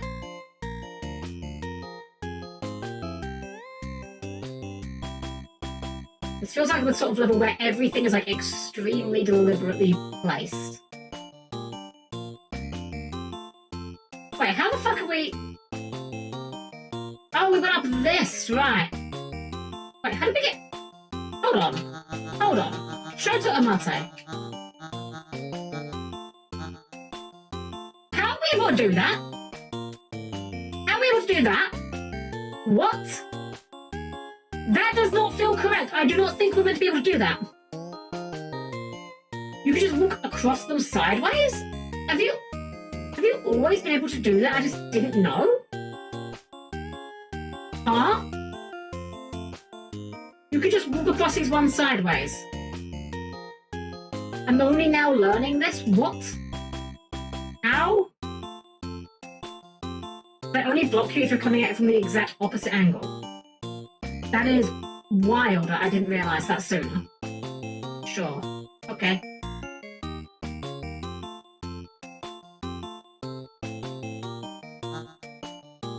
I'm still no wise to what we're actually doing here.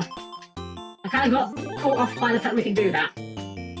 Alright, let's have a look at what we're trying to actually achieve. How are we going to get the star out?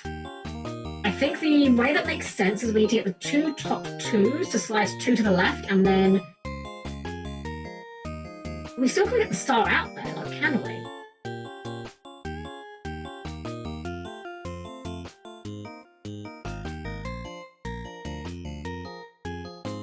Like, even if we do that, where does that actually realistically get us?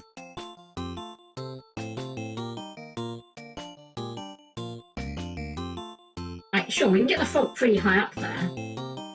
We can push it down, almost push it down.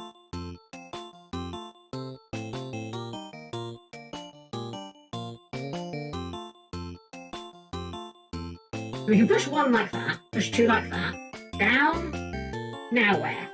Can't push to the right, push to the left, push it over to the left maybe?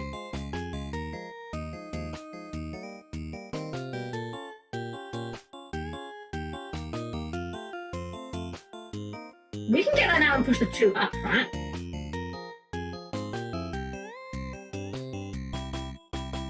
I'm really not sure if like this is the intended solution. Again, I'm still kind of mind blown that you can walk sideways across the arrows. I had no idea that was a thing. Almost feels wrong, but it does seem to work.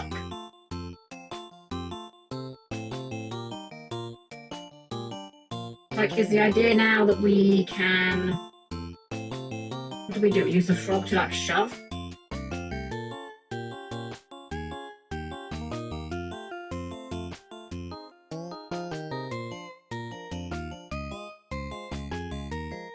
I'll be honest, I'm not really sure what I'm doing right this second. We are kind of just clicking buttons, but it's somewhat working. Okay. That does kind of guess where we want to be, doesn't it? Well, the star block is still kind of in an awkward position. We can do something like this to get that lower. Oh, can we? No, we cannot. Oh, jeez, this one's a tough one. This one's a real head-scratcher.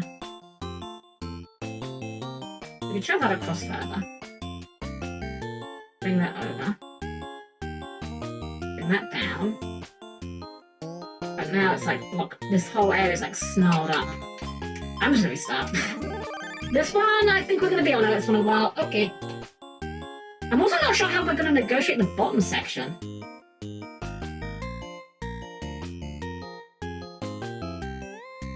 So I think what we need to do is we need to bring a 2 down from the top. In order to then combine it with one of these dots at the bottom and make a 3 so we can shove that sideways. That's how we get the start in. So just try and work with that in mind, I suppose.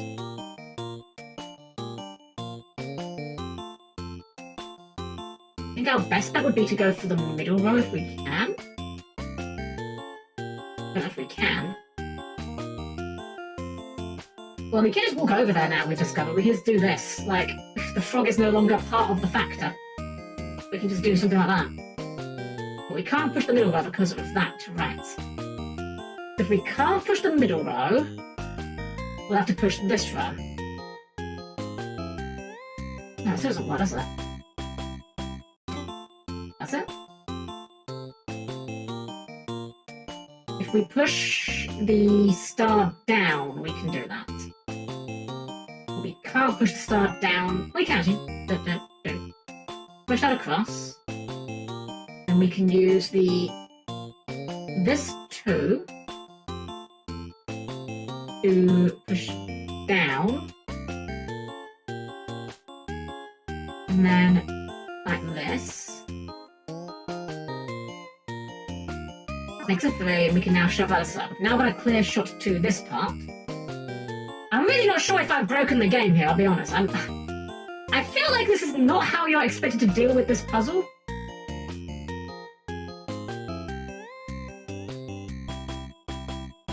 But at the same time... Right, I can't push that. We have to do that by hand. At the same time, I feel like they surely knew that you could do this, right? There's no way this is a bug. There's no way to just leave this bug in the game. Like, I'm almost wondering if, like, this is here to teach you that you can walk on them sideways. And the whole puzzle of this level is just discovering that that's a thing you can do, and that none of the other levels have really required it so far.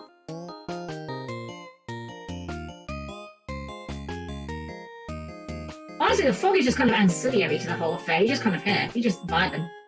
Which, to be fair, I'm perfectly fine with. Alright, well there we go. I feel really strange about that solution, though. It doesn't feel like that was what was intended, but... Alright, well, if we see the arrow blocks in the last level, we know what to do with them. I'll take it. Final level, guys. The final mission of Block Koala. After... what, 7 hours? Megas is behind this gate. You need 40 stars to get through. You fool, we have 49. Cheese stress maybe. We'll see. What's up next? Oh, he's here! It's him! It's the guy! It's the Flamingus! He is here. Look at him in all his impressive PNG glory. Oh, that's just a like paddle. Come on, dude. At least for the entire pool at that point. Alright, so let's assess what we're looking at here. We need a 4 to push that 4 on the left. Which I think is going to have to be a red one. Maybe? Yeah, it's going to have to be a red. Well, actually, is it? Yeah, it's going to have to be a red one. I don't think there's anywhere we can put a black ball in that position. We're also going to need to do something about this 4 here, I think. Which might be what these are for. I mean, because so the black ones we can crunch them, but after you shove them, they lose a value. So, a bit of a finite resource here. Can't shove that. Can't shove that. We can get out this way. And then what? Well, we can go around here to pick up a red one. Oh, we are now locked in here, though. Unless we shove that down again. Let's experiment for now, see where we get with this. The problem is, how are we actually going to get a 4 out of this? Like, how are we going to get this 4 here?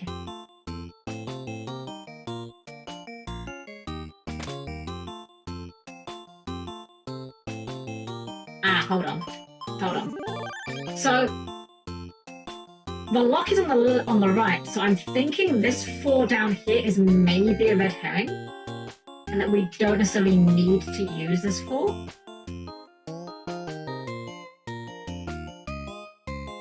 But we need to get a 4 down here. Okay, I think I've got an idea. I think we just use these up. I think that's all we needed to do with these, is just expend them. If I'm wrong, I'm wrong, and we can, restart, but here's what I'm thinking, but no, we just need to find a way to just burn all of these ones here, right? Or we can just, shove them into a corner. Shove them up here, maybe. And then we're going to bring the red one down. I think we've already messed this up, but we're going to just see where we get with this chain of thought. Right, we can't get this red one down now. Okay, restart. I'm pretty sure what we need to do is bring that one red... Actually, that won't even work, will it? That won't work.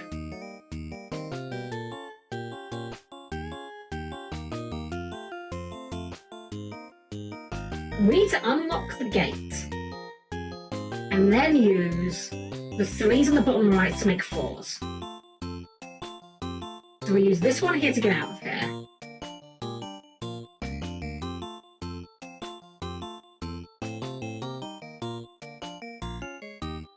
We use this one to hit the switch. We've still got full value. We haven't lost any value on our points yet. We can go down here. This can make a instant... Actually, both of these can make 4s. Which just feels like progress. Then we need to do what exactly? Can't go back that way. We can go this way, so we can just shove that, that's fine.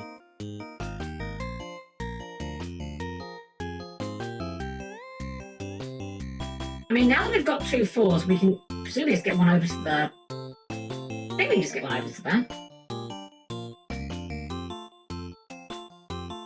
Shove that one up. Shove these up.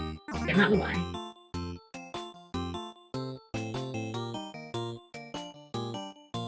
Ah.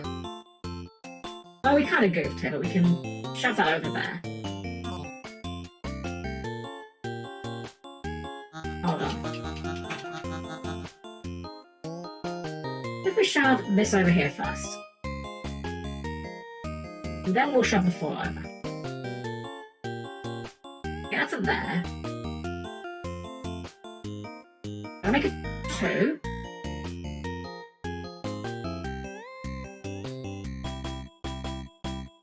Shove that over.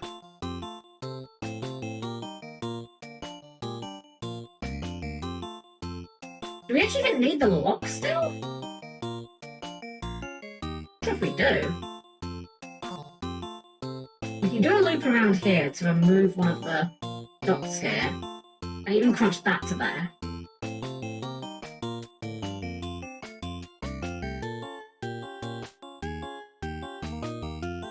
Shove that over there. And use this to get back onto the lock. Although we actually need to use the lock first to push down here. Progress. Let's shove into this make a 4. Does this make a 4? And then I think of how we get the block out.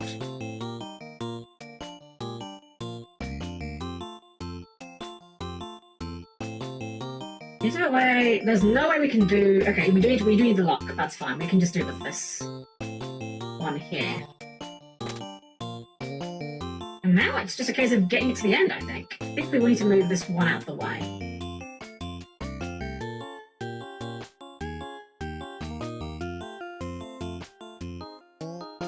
Right, we can't. Oh, there's a cobblestone there, right? Use the cobblestone. We bring that over like this, and then get into here. Bring that down. We need to clear this out of the way first. I think we've got it. I'm missing something. This goes up.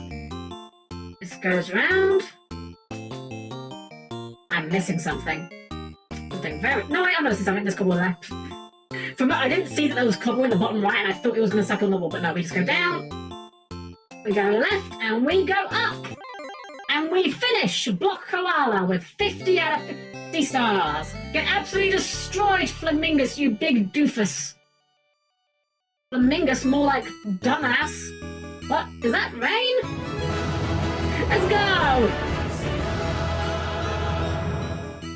The grass and trees are coming back to life again, immediately! That's how it works. Oh my god! Koala Kid and Koala Rana must have succeeded. That's great! Wow, we broke his neck! We did it! We're Block Puzzle Masters! Let's go! We did it! Ah, man, that was such a fun little game. I say little game, that wasn't even a little game, that was a long game. I'm gonna assume there's no, like, post-credits or anything here, so we can just safely back to library. There we go, we've got our cherry disc. So, for those of you who are new here, reminder, the cherry disc is for getting basically complete completion. So the blue discs are ones we didn't finish, gold discs are ones we've finished but not perfectly, and cherry ones are ones we have finished to the nth degree. We've been out for 2 hours. I don't want to stop stream yet, it's a little bit early to stop stream. So what I think we're going to do is, we're going to go and see if we can maybe cherry Mooncat. I did do a little bit of cheating on this one. I looked up to see how you cherry Mooncat. So, to get the cherries, you need to find all 3 eggs. There are basically 3 different endings for Mooncat. And I'm going to be honest, I'm not sure how you're meant to figure them out. For those of you that missed Mooncat last time, this is Mooncat. It is a 2-button game where you use the face buttons to move left and the D-pad to move right. And if you push the other button while you're moving in one direction, you will jump. You can also push, what button is it? The button, how do you do the ground pound again? That's it. Double tap it to do a ground pound, which will make you pass through platforms. That's it. That's the basic controls of this game. It's a very simple platformer. But there's some secrets in this game that aren't very obvious. And I'll be honest, I was never going to figure these secrets out without looking them up. Let's do block again, but in less than 10 minutes of platinum. So there are some secrets in this game. And they're very subtle, and I'm not sure how you're meant to figure them out. Thankfully, we haven't got to worry about that because the internet exists now. You've got to bounce on, guys. Very important. So there's 2 key things for secret hunting in Mooncat to be aware of. And I'll point them out when we get to them. I don't I don't remember the exact pathing for all the secrets, so we may still be at it a few times, but we'll see. Oops. Don't mind me. Okay, here's the first one. Whenever there's a flower on the screen, that indicates there's a secret. So, dang it. Flowers indicate secrets. Whenever there's a flower on screen, there's usually a hidden platform or something, invisible platform. I believe I remember where this one was. Again, I watched a walkthrough for this. I'm not going to pretend otherwise. You know, I'm sorry, I'm going to lose my cred among the hardcore Mooncat community that I'm sure exists somewhere, but you know.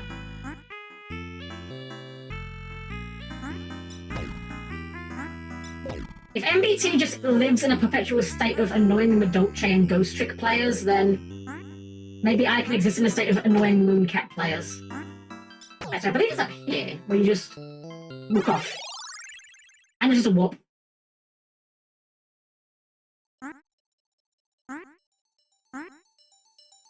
I do love the atmosphere of Mooncat. Like, I don't know, there's something very, like, dreamlike about the music and the enemies and this overall vibe of it. Ah, now, there's another thing here. Uh-oh. Dead.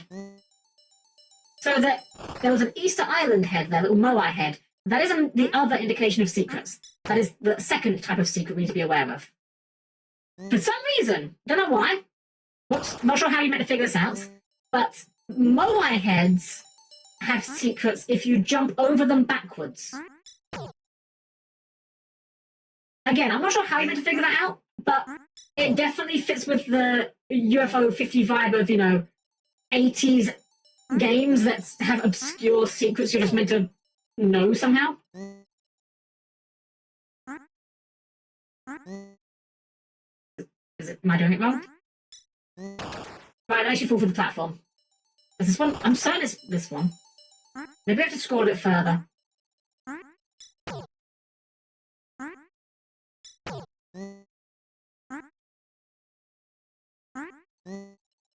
I do love this game, but Mooncat, I think, is like a...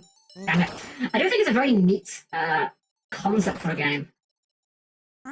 I'm not usually a fan of games where, like, the gimmick is it's just obtuse to control for no reason. I don't think that's a particularly fun form of challenge. I don't mind it when it's, like, a temporary thing, like, you know, if you're playing a platformer or a game, racing game maybe, and there's like, oh, there's a debuff that makes your controls reverse temporarily. Like, that's fine. I don't mind that. Also, wow, I'm doing really bad at this tonight. If we don't end up finishing, like, the cherry hit, that's fine. We got our main goal today, but I'm just doing this because I don't want to start a whole new game, frankly. I don't want to start a whole new game, and I don't want to leave off halfway through a game. Okay, Moai head. Jump over Moai head. There we go. Next platforms. Didn't even need to do that one, but that is what the Moai head does.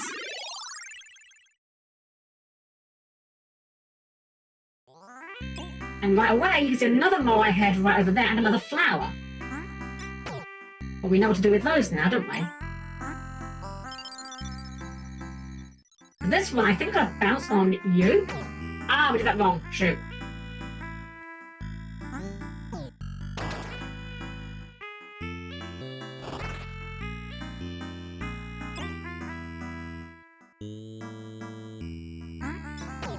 I think we should bounce on that guy from the other direction. Reach the flower. Flower? Wait, we can't, huh? How do we reach that platform? Oh, is it using the mushroom? Ah, dang it. I think we gotta bounce off the lips, maybe. Unfortunately, I only, like, skimmed the walkthrough on the cherry for this, so... I have approximate knowledge of what I'm doing. That is the most I can hope to offer at this point, I'm afraid. Oh god, I forgot about the slide. Uh-oh.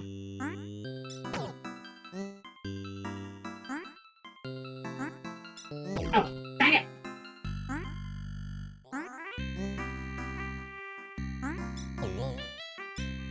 Dang it! There's your Mooncat. Not even a cat. There we go. I think from here we just walk. Oh, we just jump. Okay, never mind. Alright, second walk. Oh, and we have a friendo. Hello, friendo. Andy, stop doing that, please. Yamate, could you stop? Oh, they slow down. I was not expecting them to slow down that much.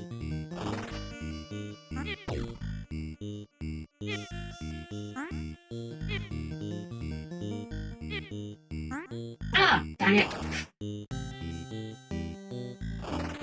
Oh, nobody said doing the cherry would be easy. Oh, I literally just ran into that. What am I doing? I'm actually just so terrible at video games. I swear I'm not doing this on purpose. I can only offer you my assurances this is not intentional. I'm just actually this bad.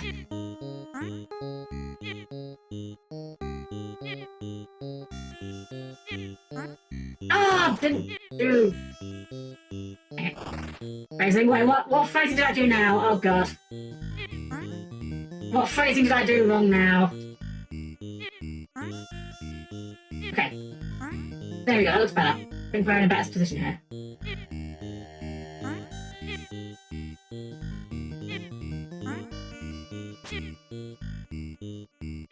Oh! Dang it, I literally walked into it. I'm still not quite adjusted to the controls of Mooncat. I think just went through. Okay, fair enough, fair enough. I'm sure I said something that could be interpreted badly. I'm not immune to putting my foot in my mouth in that regard. Okay, that didn't quite work. Ah, shit. How did I do it last time?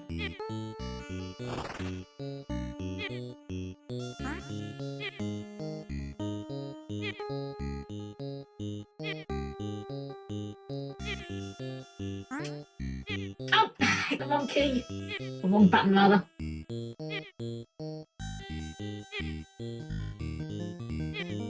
Man, this time is like really weird feeling. Ow! Dang it! Well, I guess, you know, playing a pair of legs sticking out of an egg is not exactly, you know, conducive to precision platforming. I think we just send it. I think that's the trick. I think hesitating makes it worse. Okay, not holding the button long enough also makes it worse. The video made this look a lot easier. The guy in the video did this like first time. I wonder how many takes that took.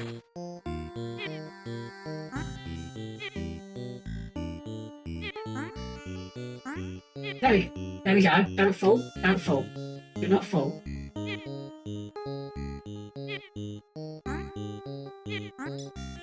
That makes you go through the platforms. Right. I'm dumb.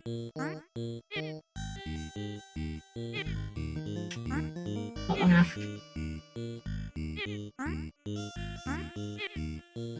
Okay, remember, no point in body slamming here, because these guys are on the platforms you fall through.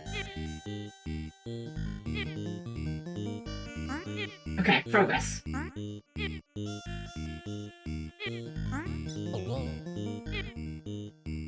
Not really where I want it to be, but I guess it works.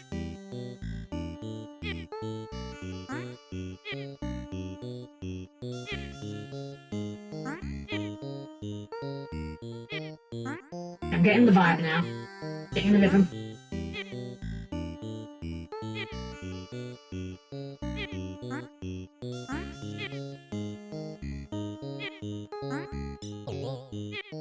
Sploosh. That's fine, we wanted to sploosh. And now for underwater Flappy Bird. With shurikens, apparently. Shurikens, but no kunais. And certainly no chains. That reminds me, someone shared, apparently a Red Eyes deck actually topped recently. I'm not mad, I'm impressed. I'm just like, wow, good for them. Red Eyes actually did something for once. Who would have guessed? This looks precarious. I think we'll take our chance with a top route, actually. That actually looks slightly safer. There we go.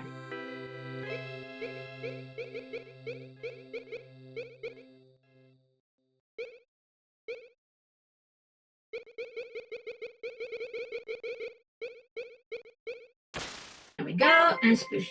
Hey, hello, welcome, Raiders. Hello, hope you're having a wonderful evening tonight. I'm Helm-Chan, the perfectly normal robot maid. Welcome in, hope you're having a wonderful evening, Philia. Have you had a great time with your stream? If you need to go and do, of course, post-stream aftercare, I understand, but thank you so much for the raid. I hope you're having a wonderful evening tonight. We are actually, I've just realized I need to update the title actually, because we are done with Block Koala. We are on Mooncat time. There we go. It is Mooncat time. It's always Mooncat time. Hey, Hobbs, welcome in, welcome. You're doing well. We just got done with 50 stages of block pushing puzzles, and now we're playing Mooncat, as clearly indicated by the giant eyeballs. You know, things you typically associate with moons and cats. What, you done? But I'm not seeing this stage before. This is a different stage to one we did last time we were here, but as long as the little wizard guy doesn't show up, I'm feeling a bit more confident. But alright, hope you're keeping well. We're playing some Marvel Rivals, this Mooncat and Giant Eyes. Exactly. I've been fun with Marvel Rivals. I've seen a lot of people playing that. It's definitely not, you know, I'm really bad at like shooters, so it's definitely not my cup of tea, but I hope you had a great time with it. I've seen lots of people enjoying that one.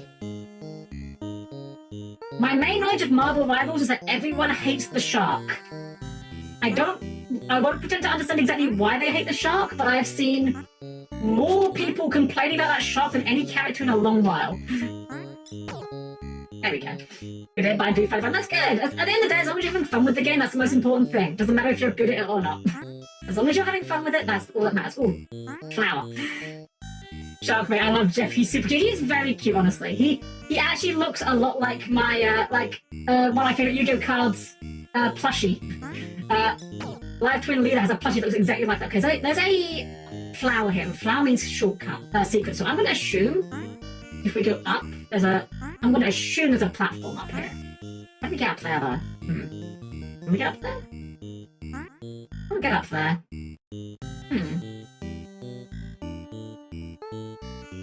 Right, there was an enemy here we could have bounced off, wasn't there? Let's just, die. Okay, flowers mean secrets, I wasn't saying shortcuts, but flowers are secrets and Moai heads are platform spawns, so yeah. Got a luck, I need to do something. Of course, yeah, no, you get yourself some post-stream aftercare, as always. You know, you've had your stream, you're no doubt tired. Yeah, take care of yourself. Lovely to see you as always. I hope you're doing very, very well. Yeah, go take care of yourself. But thank you for bringing your community over. I really do appreciate it. I hope you have a wonderful evening. Oh, that's the wrong way. It's still the wrong way.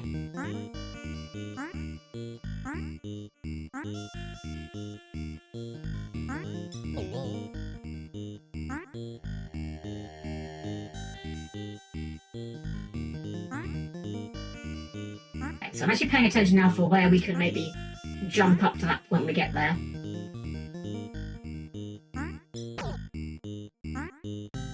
And obligatory, because every game is secretly Yu-Gi-Oh! You know, hey guys, check out this big eye. Okay, so maybe this is not the secret. Oh, that would have been bad. But that, like, flower definitely equals secret. But where is secret?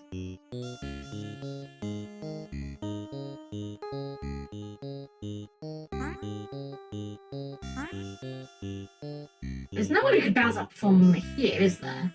Unless the secret's... Surely not. I'm gonna try something dumb. Okay. I don't want to miss the... Okay, we're gonna cheat. We're gonna bust out the Billy Mitchell special. I just want to make sure I'm not goofing here. I don't want to, like, if there's an actual secret here, I don't want to miss the secret and have to redo the whole thing again. But bear with me 1 second. I'm just going to see if I can find a quick peek to see what this secret is. Because, again, I know for a fact flowers equals secrets. That I am very sure about. Hold on. I found the actual walk I was looking at before. But I found this out. Literally, the night I finished Mooncat. Okay. I've seen what we need to do. It's a Billy Mitchell special, you know. Okay, so here's what I was missing. Here's the trick. It's not actually that obtuse, but I just didn't think to do it. By slamming the ground next to the eyeballs, you can make the eyeballs bounce. And from there, we can get one higher. And from here, we can get up here. And there's our secret warp. That was what I was not understanding, the fact that you can just use the bounce to get the eyeballs higher. I think from here it's just brilliant. I think from here it's just a straight shot to the end. I don't think we need any more warps for this one, but yeah. That's neat. Yeah, it's really good. Like, this is the kind of game that would definitely have gotten you talking back in the day, you know? Like, anyone that was around during the original Pokemon Red, Blue, Yellow days that remembers Missing No and what a big deal that was. In a pre-internet age, like, this would be the kind of game that people would have been discovering things about and, like, talking about on the playground and, like, you know, sharing with your friends. It's, unfortunately, a consequence that, you know, as the passage of linear time has happened and we've moved to an increasingly internet-bound age, you know, information is just... Oh, I didn't know we could do that. That's neat. Information is just so easy to come by these days that unfortunately it does ruin a lot of exploration in games these days, but... I don't know. I feel like this is an obscure enough game that you're not tripping over it constantly. You can find the information about this game, but you have to go out of your way looking for it, whereas, like, you know... Good luck to anyone that wants to play, say, Final Fantasy VII blind these days. Ah, dang it. That's so close. Alright, we can double tap to dash. I think we can clear a one block gap with that. Whoops. There's a broken video games glitches and fun times. Wait. I mean, some of them were fun. Like, there were definitely some that were awful, for sure. Like, FF1 basically just not working for significant amounts of it. Okay, we can't slide off of that gap, apparently. What's your favourite, like, bug? I think everyone has a favourite glitch in something. Like, there's a major glitch or a minor glitch, like a visual thing or, like, an actual game exploit. I feel like everyone has, like, a bug that they just, like, enjoy. Dang it. I don't know what mine would be in that regard.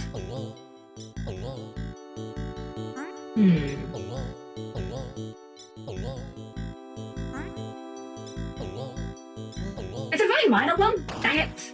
I think one of my favourite bugs I remember was back in Team Fortress 2. Like, this bug did actually get patched. But the funny thing is, it got patched and then people complained that it got patched. So much so that Valve added a specific server variable you can enable to re-enable the bug. Oh my god, what's going on? So basically in TF2 there used to be a glitch. And again, what's going on? Why am I suddenly failing this jump so badly? There used to be a glitch, and you can re-enable the feature now, where if you taunted and then rapidly changed to a different weapon, the taunt would be, like, messed up. Like, you'd be doing the flamethrower taunt with the shotgun or vice versa. Sometimes this literally didn't make a difference, because some of the taunts just hide your weapon. But there were some goofy things you could do with this, and it's a very harmless bug, but it's very fun. Oh, music stopped. Boss time? Boss time! Uh-oh.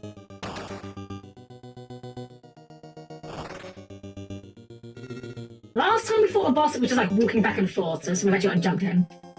The OG Digimon had a bug for you and didn't finish the game. Yes, that is true. That game was literally impossible to finish if you were in Europe. When you used Pokemon Red and Blue, you could use the method to catch more than you depending on the trainer. Ah, yes, you're talking, if I recall correctly, the trainer fly glitch, right? Where you trigger a trainer encounter and then go to the menu and then use the fly command. Oh, okay. Before the trainer triggers, right? That's the one you're talking about? That's a really cool bug, and it is really... Okay. It's really a shame that we didn't really discover that bug until years after the fact. At least, I didn't hear about it till years after the fact. Hey, so welcome in, welcome. Strange enough, not many I could think of that I was able to do. Did you like seeing the glitches and exploits and speedruns, though? I do love watching speedruns of games that I know very well. It's always really interesting to watch people just make a game look trivially easy that you know well and maybe that you've even struggled with in the past. Oops. Whoops, that is the wrong direction. One game that's got a really cool speedrun to watch in that regard, actually, the original Mirror's Edge. If you ever watch glitch speedruns of that game, man, the game just like folds in a lot of ways. It's really bizarre, but really fun to watch. Uh-oh. As you have everything coming along, we're doing good. We just finished Block Koala a little bit ago, and now it's Moon Catch time. We're going to try and... Oh, these guys are really nitty. Trying to get the timing right here. Okay, I had a feeling that was going to happen. I was just kind of hoping it wouldn't. But yeah, we're doing good. We're on track with... Dang it. What it wanted to be. This boss is a lot harder than the last one. I think we did the last boss first try. Look like they came from somewhere. Oh my god, you're right! They kind of look like, yeah, they look a little bit like... I'm getting Plague Knight vibes off of them. I know they don't look that similar, but they've got like the hood. Whoops. I'm actually not sure who made this game, I'll be honest. I think it was like made by like a bunch of developers, like 5 guys or so, but I don't know. I'll be honest, that's my bad. I actually don't know what the developers of this team did before they're making Mooncat. Well, Mooncat or any of the UFO 50 games. Oh, how did that work? That looks like a good jump. Okay, well, that was just terrible. Killer Dranza, thank you for the follow. Welcome in, welcome. I haven't played it online since its visual release, and on my 3DS I didn't beat it. I actually never finished it myself. I had it on PlayStation. I don't think I actually bought it. I think it was on PS Plus 1 month. I don't think I got around to finishing it either. I think I beat like half of the bosses, and then, as is so often the case, my lack of attention span kicked in. I got bored and went to... Not bored, that's not fair. That's not the word I want to look for. The game was not boring. I got distracted and went and did something else. Hey, Chloe, welcome in, welcome. What are we up to? We've gone back. So we finished Block Koala. We got all 50... Oh, dang it. We got all 50 stages there. And we're trying to cherry Mooncat to round the night out. Because Block Koala did not take that long to finish, and I didn't want to, didn't want to end only 2 hours in. Oh, come on. Wow, this boss is like really annoying. Oops. It's annoying that you need to be falling for the hit to register. Okay, there's one.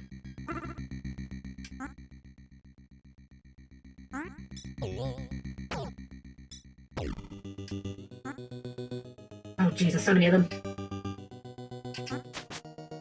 Sure that works. That was intended and not by any means luck. Oh man, just trying to find a break in the pattern to go for a hit is so risky feeling.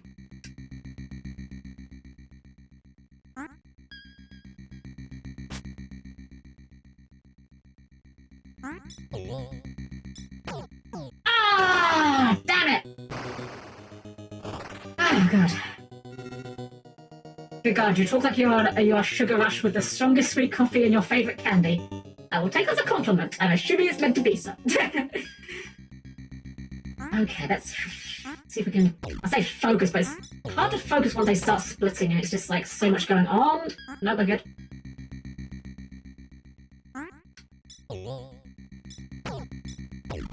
That worked? That didn't. Damn it. Let's try it again. We need to make sure we're jumping into them coming towards us, otherwise we just won't have the time, I don't think. Oh, that was too early.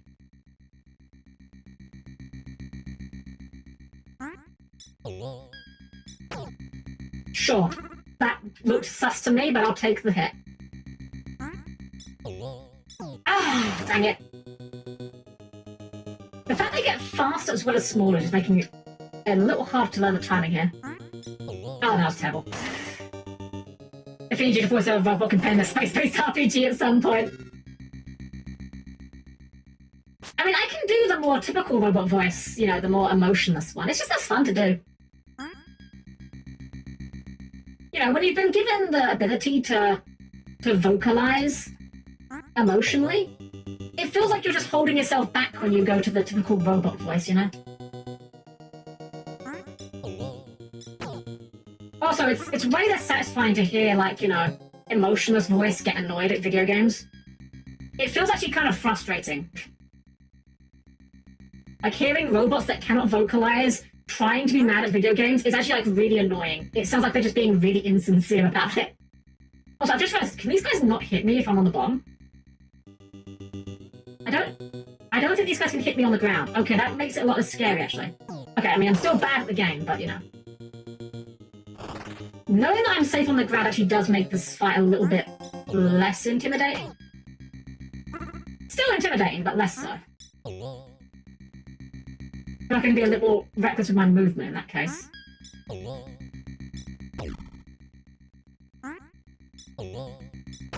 we go. This is when I find out that I'm wrong about that. Getting the big one, imagine. So I think it's just a case of they just split. I think we're just dealing with standard splitting enemies that will eventually die. That's my theory, at least. Could be completely wrong. Again, I didn't actually watch the boss fight. So I said I looked at a walkthrough on how to get the cherries. I didn't watch them, like, in depth. I basically watched them enough to know how to get started, if you like, you know? I watched them enough to learn that flowers are secrets and moai heads are... Well, that looked good to me. Moai heads are platform spawns.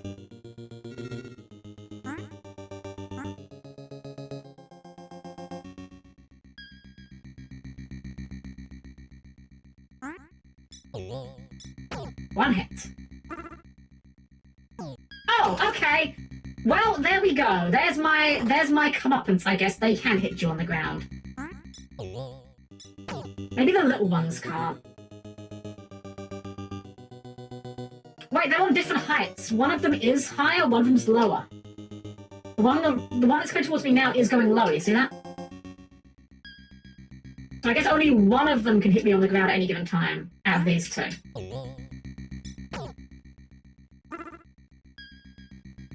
The little guys definitely are not coming that low, though. Let's go, 2 for 1. Okay, these guys are also lower. That's very scary, actually. Let's freaking go! I'm actually cracked. Just do not int Helm. Just one little goober. Pop the baby. Fuck! Okay, it's fine. It's fine. Everything's fine. Everything's always fine. If you ever were under the impression that things were not fine, I am here to tell you categorically, everything is in fact fine. The fact that I shouted fuck at the top of my voice is irrelevant to that fact. Look, you guys just don't sometimes just get compelled to just yell fuck out of nowhere? What a thing you guys have? She lied as easily as she breathed, and the joke is, she doesn't even breathe.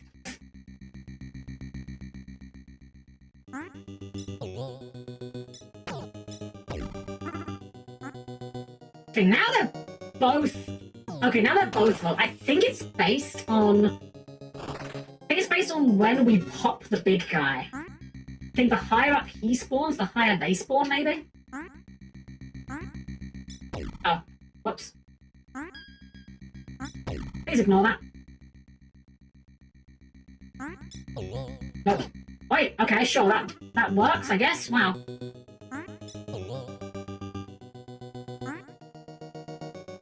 That was a real wow, that worked kind of moment. No, what am I doing? Wait for them to come towards me. Jump into them. Let's go! Let's go! Oh, baby, a triple! Okay, and these guys definitely can't hit me. As long as we're on the ground. That's making it a little hard to find an opening, though. They haven't left me a lot of gaps here. Ah, dang it. Yeah, that was rough. I don't know where I was going to find a gap in that sequence. Nope. Oh, okay, yeah, that was all over. That was, fumble after fumble. My body is a machine that turns triple kill into dying stupidly.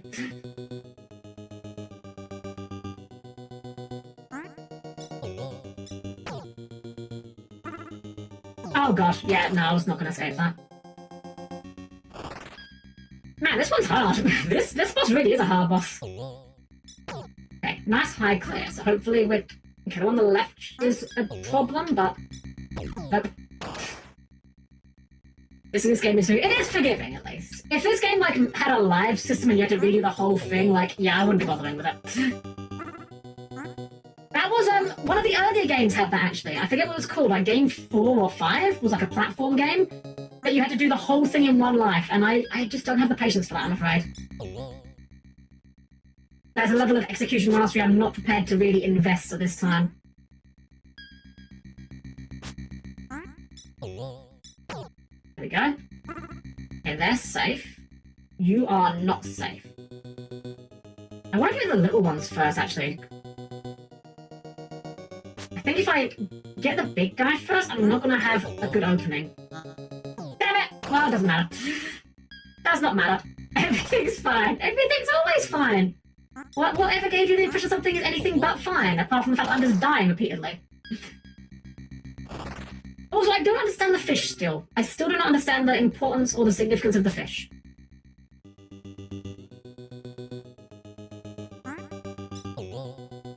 Nope. Cat like fish. You know, I guess it is Mooncat. Mooncat do like fish, I guess. Wow, that worked. Okay, sure. Why? That's an idea I hadn't considered, actually. Hold on. If they're low, I can hit them on the ground, potentially. Hold on, that's actually genius.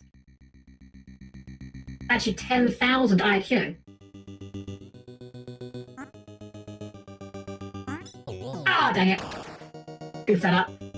Younger, I would have all the time in the world. In my old age, I ain't got time for constant restarting. Exactly. To be fair, even when I was younger, and I had, like, you know, all the time in the world to play video games, I still didn't have patience for games I was bad at. I've actually gotten more patient when it comes to video games, but, like, I'm still very picky about the game respecting my time.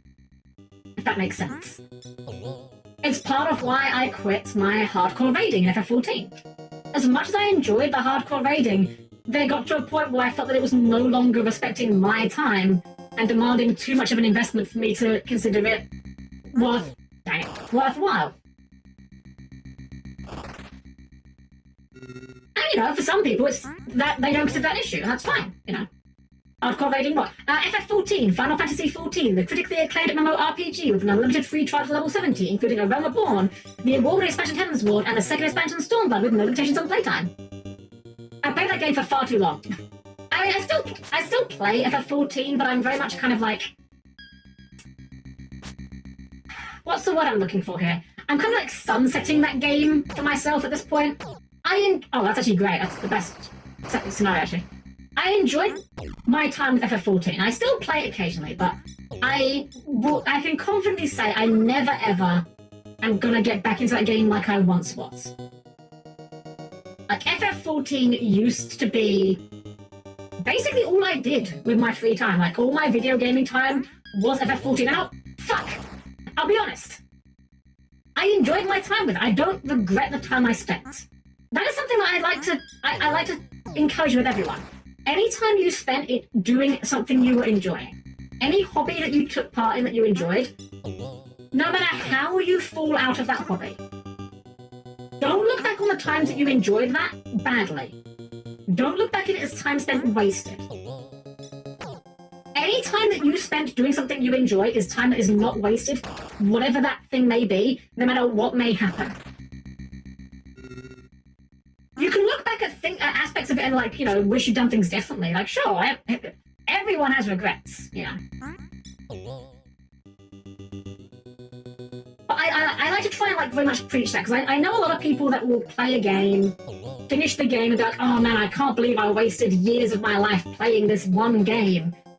Well, you didn't waste them, though, let's be honest. You enjoyed them. If you weren't enjoying the game, and I'm just going to say game, like, it could be anything. It could be, like, a club, it could be a group of friends. Like, you know, whatever that thing may be. I can't believe I spent all my time, like years of my life with that thing. Well, again, you didn't waste that time. You were enjoying it at the moment. you no longer enjoying it does not change the fact that you did enjoy it and that you had good times with it. That's how I like to look at it. Oh, that was just reckless. So even though I don't play FF14 as much as I used to, I don't look back on the days when I spent hours and hours grinding mounts that I'll never use again as like a bad thing, because I was enjoying that. Anything that keeps you occupied and entertained, to some degree, like, you've got to be enjoying it, you know? Either that or you're just like chemically addicted, but I mean, you know, there's a difference between gambling and playing a video game. You're enjoying the game, you're to quit. There's a lot of people try to quit games they genuinely do not like. I think the hard part is identifying it. That's the difference. I think that's, you know what, yeah, I'm going to run it back slightly. I'm gonna retract my stance ever so slightly. You definitely can get into a state of playing a game or any hobby again because it's become an obligation, because it's become like an addiction. Obviously, in those cases, yes, maybe you should look back on that a little negatively. But don't be hard on yourself about it, you know? I've been there, actually. I played a game beyond the point of enjoying it when I was playing Fate Grand Order. I used to play that game basically every day because it's a gacha game that requires you to basically play every day. And I realized after a certain point that I was not enjoying Fate Grand Order. I was playing Fate Grand Order, damn it, because if I didn't play Fate Grand Order, I didn't get to have the daily login bonuses, which those are a heck of a thing in themselves. Like, daily login bonuses are, I'm not a fan of daily login bonuses as a concept, I'll be honest, but I realized that I spent basically a year in Fate Grand Order logging in to collect the bonuses and doing basically nothing else. And then I realized, wait, I'm not even playing the game. What am I still doing? I cut it off, like, just quit the game cold turkey and didn't feel any regret from it. Now, do I regret that I spent as much money as I did on that game? Yes. Absolutely. I spent way more like than I should have, but I don't regret that I played the game. Let me start on FGO then, for high heavens. FGO's got some good things. There are good things that FGO does. There are also very bad things that FGO does. There are things that I dislike about FGO that some of the people that still play it really enjoy, and I'm not here to tell them they're wrong about it.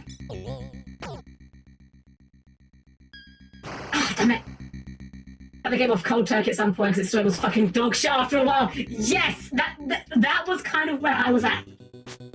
So I liked Fate Grand Order because I liked the story at first. I liked that it was a gacha game that had such a deep story, and it didn't feel like the story was kind of just there to sell you new characters. You know, the story actually was decent at the beginning. And then kind of around the point of the Lost Belts kicking in, for those that played it, basically kind of like about, what was that, 8 or 10 chapters into the game, I think. The story just kind of, I'm not going to say it stops making sense, but they kind of start replacing storytelling with just throwing words at you. Like, they'll just make up proper nouns, and what those proper nouns mean are never fully explained, and they kind of just do whatever they need them to do at the time. It's a very kind of sci-fi way of doing your storytelling, you know?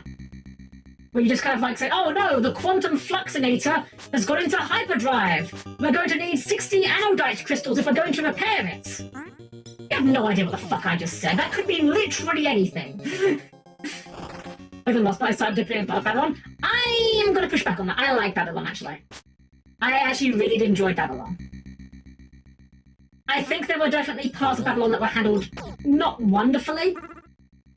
I'll say this, the Babylon anime I actually thought was way worse than the actual story. Like, Leonidas in the anime and King Hassan in the anime were absolutely completely wasted, and I hated that. And all of these nuts, damn it, on them. Got them.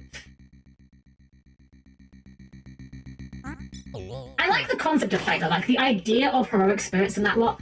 Like, I think that's a really cool idea for like, you know, a setting. It's a shame that just, like, Fate stories just, I don't know, they never seem to stick the landing for me. They start off promising, and then they just kind of, either peter off or just go off the rails in a way that I just don't enjoy, unfortunately. Great example was the PSP game. What was that, Extra? Like Stella? I forget which it was. One of those.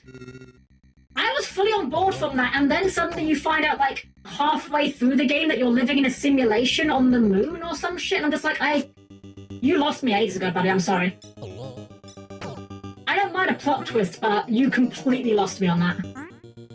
I think I did allude to it very early on, but I just didn't explain what it was, so I was just kind of like glossing over it or something. I don't know, I forget. It's been a while since I played it. I just remember the story went dumb, and the gameplay was awful. The gameplay was literally rock, paper, scissors, but you can't, you know, influence beyond that. That was clear there. Not to explain in text about making massive vortex on what I went wrong.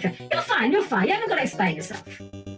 It's all good. I understand. And I'm in the same position. I don't like FGO in terms of where I went with the direction either. Oops. I think my main problem with FGO, no, not my main problem, but one of my big gripes with FGO, which is the same as every gacha game, is I have the same problem that Yomi has, which is I don't like the main characters. Every gacha game I've played, I never ever cared about like the what's the word I'm looking for here? Like the companion. No, you get like Mash in Fate Grand Order, you get Amiya in Arc Knights. You know, like the free-to-play 4-star option that's plot critical and with you through the whole story. I never cared about them. I didn't dislike Mash, but I just, you know, didn't really care about her over much. Like, she's fine, she's there. I don't hate her, but I'm never going out of my way to, you know... I'm not going to be sitting here going, oh my god, yes, I love Mash. I would die for 4-star shielder Mash. You know? And equally, I generally was not, like, super hyped about a lot of the 5 stars. A lot of the characters I liked were either 4 stars or, like, 3 stars, and I felt really bad about that, because, like, well, damn, my favourites are, like, not that good. Like, yeah, you can make them level 100, but, like, level 100 Babbage is never going to be as good as, like, an actually good character. Yeah, it was never going to happen. Also, short, you kind of say, yeah, everyone in these events actually died this time, and it was no film history. I mean... I look at it as I think when you deal with any kind of time traveling plot, the short answer is don't think about it too hard, frankly. Like the entire premise of Fate Grand Order doesn't make sense. But for those unfamiliar, let me explain to you like the vague premise of Fate Grand Order. Basically, mages use magic / science. It's unclear which it is. To look into the future and discover, wait a second, we can't see anything in the future after the year 2021, I think it was. It was whatever year was like after the game release. I forget what year it was now. Anyways, we can't see anything in the future. That means that humanity just fucking dies. Well, how did that happen? And they find out that basically someone went into the past and is like erasing human history from the past? Well, that just doesn't make sense. It's like, it does not make sense. You can't make that make sense. Oh, hold on. Let's fucking go! Let's fucking go. I only took like 50 billion lives. Egg. A sword and shield befitting a gallant knight. Looks to have corroded a fair bit. Now it's good for naught. Aha, this game is a spiritual sequel to Barbuta, where we played a knight, so that's obviously what it alludes to. Alright, that is 2 eggs. We've acquired 2 eggs. I'm now going to cheat, shamelessly, by reconsulting my walkthrough to see what I need to do for the final egg. Just because I know that it involves certain warps, but I'm not sure which. Bear with me a moment.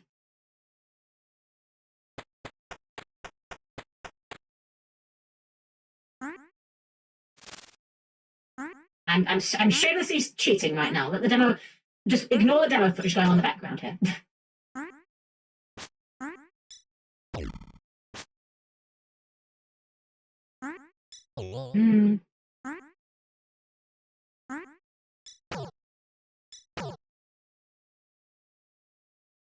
Hold on, so I'm trying to make sure I'm doing the correct thing here. The way this walkthrough is laid out, it's a little unclear what is and isn't mandatory, so Okay, that is the same. So we do that.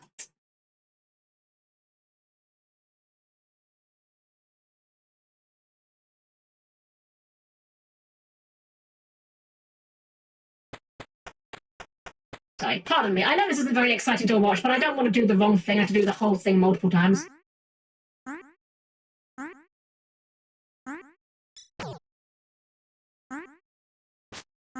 Is it literally just... Sorry, bear with me a second. I do apologize. I don't want to goof up here. We're after the red egg, correct? Here we go. Here we go. Nice, easy text walkthrough. Red egg, we do.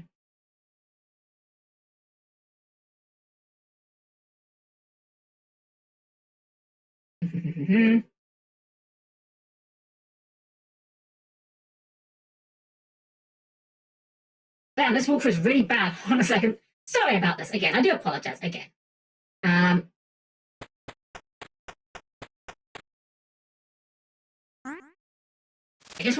don't want to do the whole game like 5 times just to try to get it.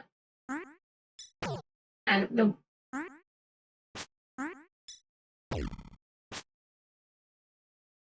God, this is not helpful.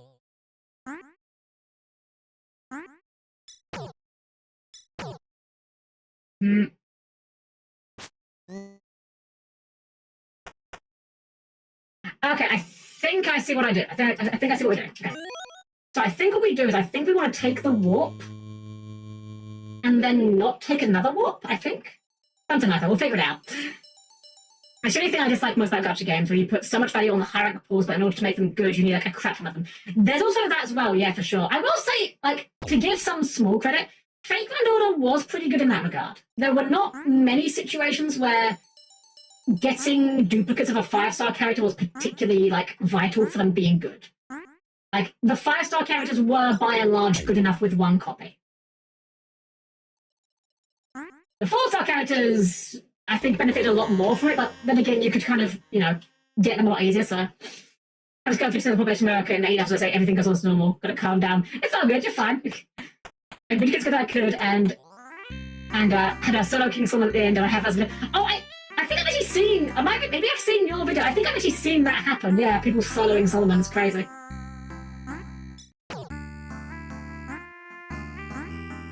I'm not sure if it was your one or, like... I forget if it was Boudica. I know I saw someone solo Solomon. Right, so I think what we do is we start with the same warp on the first screen here.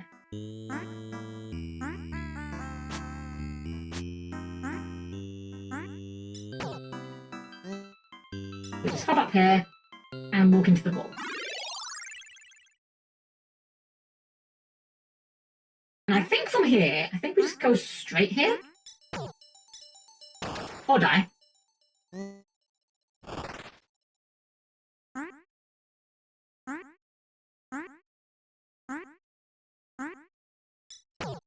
Ah, damn it, right into it.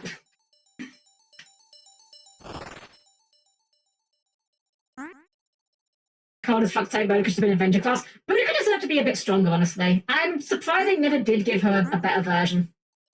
Oh, that's one other thing that I mean, again, this is not unique to Fate Grand Order, but it's that same thing where I always hate how a lot of gacha games will give a lot of attention to, like, 1 or 2 of their big names, and just, like, neglect to give better versions, that was awful, to a lot of their, like, you know, newer characters, you know?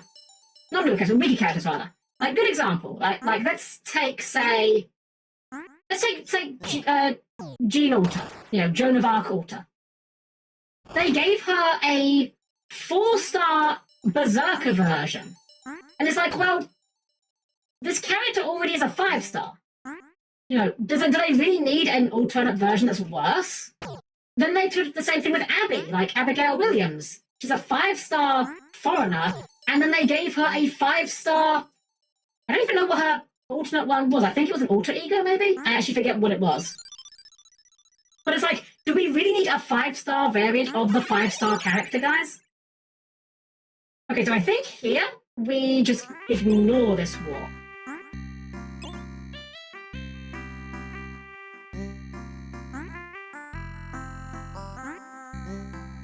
I think we just kind of go straight across here.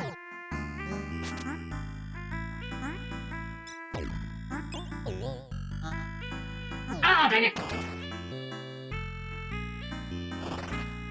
Yeah, it always made me sad because I'm like, come on, guys, we've got like characters like, say, like, I'm not going to be unreasonable. I am fully aware that I like Charles Babbage an abnormal amount.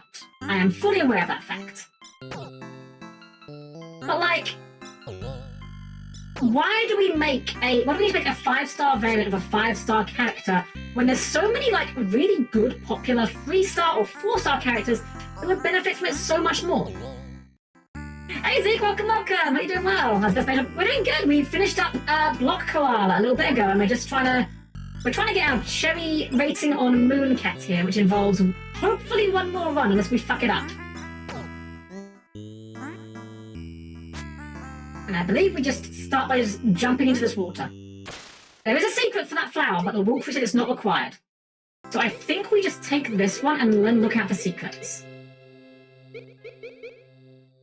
Which we did do this one on the first one as well.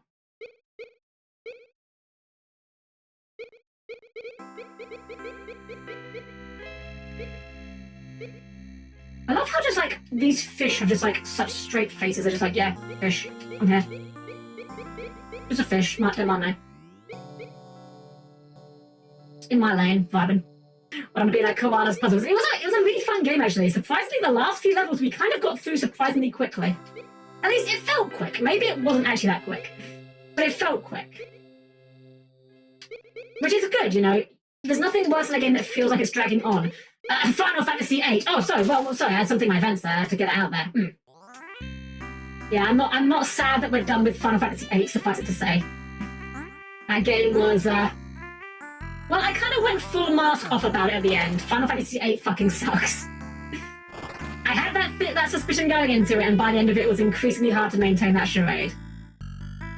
Square Enix are currently 2 for 2 on Final Fantasy games that are divisible by 8. 8, and being really bad. Oh, whoops. There we go. Alright, so now we jump over this backwards. Get some platforms. I think we just walk off here. There we go. When I first understand my frustration at FGO, I nearly cried because like no one understood what I was saying. I get, you know, I understand what it's like. It's very frustrating when you've got some very big problems with a game and no one else seems to see the issues with the game or anything, you know, game, media, anything really. When you feel like the only person in the world that sees them. For me, my hot take game, my game that will have me being the image of the cat looking really smug while everyone holds a knife to it, Nier Automata. I do not like Nier Automata. I do not get Nier Automata. You know that one clip of Family Guy where they're in the basement and it's filling with water and Peter Griffin talks about not liking The Godfather and how it insists upon itself? That is me. I am Peter Griffin in that situation. I am Peter Griffin saying that Nier Automata insists upon itself. I did not get that game, did not enjoy that game. FGO insists upon itself. Yes, exactly, yeah. Okay, so I think there's a warp here somewhere. Oops. Hold on, y'all, before we actually go any further, I'm gonna pause. I'm gonna double check my walkthrough real quick. Again, I don't want to miss where we're at. I think there's a secret on this area we have to find. No, I don't want to miss that, so give me a second. Again, I know we've been doing a lot of cheating tonight, but who cares? We're here to hunt achievements and not to prove anything to anyone. Peeking ahead. Literally just walk straight forward.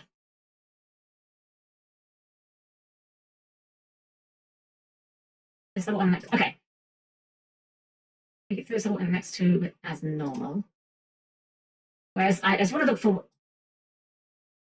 Got it. Okay, I've seen the point we need to be aware of. Okay, so it's pretty obvious. We should be fine from this point on. Okay. Because I never understood what Nier was all about. I'm not going to pretend to understand. I'm not going to pretend to understand it. My short answer for Nier is it's a game that I feel like Nier Automata is a game that thinks it's being a lot more clever than it actually is. It does a lot of things that are very unique. unique does not always mean good. Speaking as someone that plays Frog the Jam in Sprite, unique does not necessarily mean good.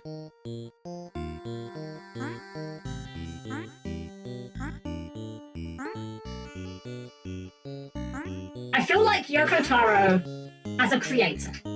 Now, I have no perfect personal beef with Yoko Taro. I actually kind of respect the man a lot.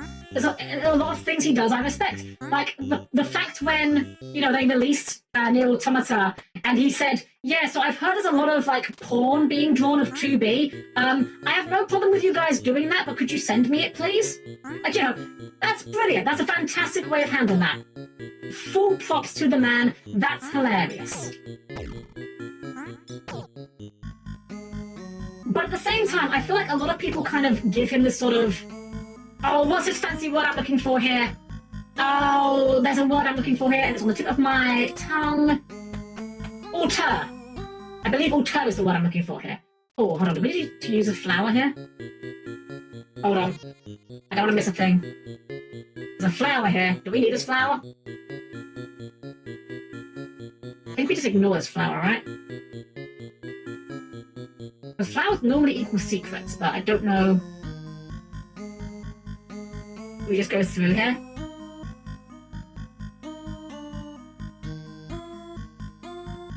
Okay, we do just go through here. Okay. Again, I don't want to. I'm only cheating so much because I don't want to have to redo the entire game because we messed them up because we hit hit a secret or missed a secret that we shouldn't have done. Hey, there's a wolf got those cards that we have to find out how bad they are. Exactly. Yes. Exactly. But yeah, I feel like. Okay. Again, I'm not speaking from any sort of authority here. This is just purely my personal vibes. I feel like Yoko Taro and Hideo Kojima, and to an increasingly distressing degree, Yoshi P, people kind of have this weird sort of, I don't want to say hero worship film, that doesn't seem correct, but it feels like people are very quick to attribute everything they've worked on, all the good parts of them, as being their particular responsibility, when I don't think that's necessarily accurate or fair. Like, again, I like FF14. I might not be in love with FF14 to the same way that I used to be, but I like FF14. But that doesn't mean that I think everything that Yoshi P touches is made of gold. Because let's be honest, Yoshi P made FF16. That game was hot garbage.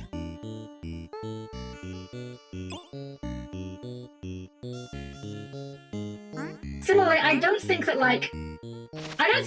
Yoko Taro is a bad guy or that he makes bad stuff, but I think that people just kind of see he's involved in something and lose their mind. It's like, well, he's not necessarily calling every single shot here. Like, maybe he is, I don't know. Maybe he is and I'm wrong. I don't know the development schedule, but I think that a lot of the time people assume that the person who is at the helm of a project, helm, get it, is like micromanaging everything when that's often not necessarily true. Like, it can be, for sure. But like, a games director is in charge of making sure the product comes out, right? But you'll often see people credited as being like art directors, sound directors, battle designers. Like, these are the people that are putting together things that actually go in the game, or directing directly the people that are putting things that go in the game. And I think that there's a lot to be said for, like, you know, better crediting. Or, I don't know, crediting, that's not fair. People do get credited, but more awareness for the people that are making the more boots on the ground decisions in that regard. If that makes sense.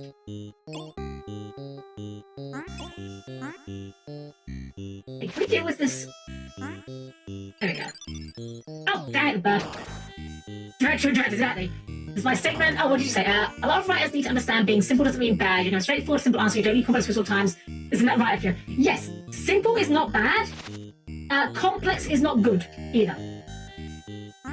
This actually comes right around to one of my favourite things I like to give as advice for people that are learning role-playing games for the first time, like tabletop RPGs like Pathfinder or Dungeons & Dragons. I see one of the biggest mistakes I see new players making in those games. And I don't say this like dunk on these people because I made this mistake. Newer role players have this, well, I say role players, newer writers, I guess, have this mistaken idea that the more complicated and more weird something is, the better it is. Oh, hold on, can we not get up there now? Did we just save a spider? Can we jump from here? We can, okay, good. Let me just walk off this one, right? Oh, okay. So, like, okay, back to the examples. When I first started Dungeons & Dragons, I started with 3rd edition, which is very obvious because I like Pathfinder, and those are basically the same game. When I first started playing 3rd edition, my characters were fucking awful. In a lot of ways. Like, I had no system knowledge, so their builds were awful, but also just conceptually, they were just really dumb.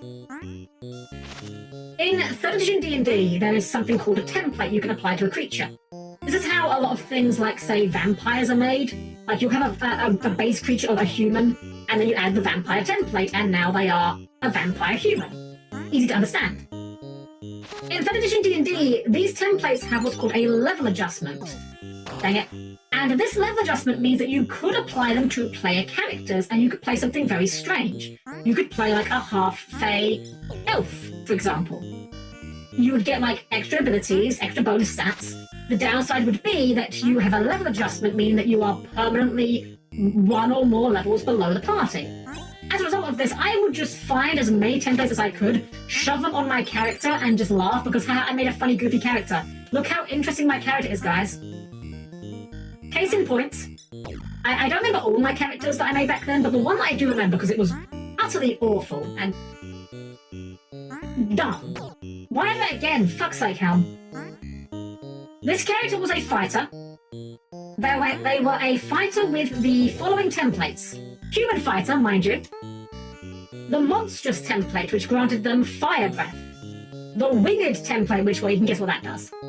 The feral template, which is just busted and gives them a bunch of bonus stats and, like, claw attacks or some shit. There's one more template here. Oh, the multi-armed template, which gave them 4 arms. What personality did this character have? Absolutely none. They were pointless, they were dumb, they shouldn't have existed. Oh, hold on. Ah, interesting. Interesting. I assumed there'd be a warp up there. What if we do a leap of faith? Try that. By comparison, one of my more recent Pathfinder characters, and the fact that their Pathfinder is irrelevant to this story at this point. There we go. One of my more recent Pathfinder characters was a human fighter. That's it. She didn't have anything fancy going on. She wasn't, like, vampire-blooded or, like, you know, secretly a royal in disguise. She was a human fighter. The most she had going for her that was weird. Okay, this bit, I remember we have to go to this bit here. This is a, dang it, there's a secret walk to the side here. Yeah, she was a human fighter. The only thing she had going for her that was, like, unusual was that she was a hero. Like, she loved doing heroism and signing autographs. She loved her fans. But most of all, she loved herself. And that's it. And I tell you what, she was one of the most fun characters I've ever played. So, this all boils down to saying, if you think your character needs to be a tiefling sorcerer with a vampire parent or some shit to be interesting, I'm telling you, factually, they do not. And similarly, that will not make them interesting. What will make them interesting is if you've got an interesting character who does interesting things and has an interesting personality. Oh wow, like the boss. Barley! Danger! Jackalope!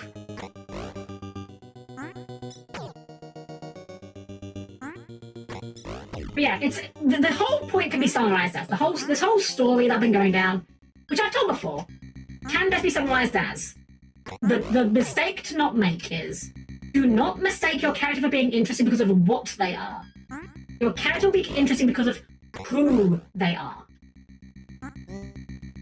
Whisper would have been an interesting character whether I made her as a dwarven fighter, or an elven samurai, or a tiefling monk.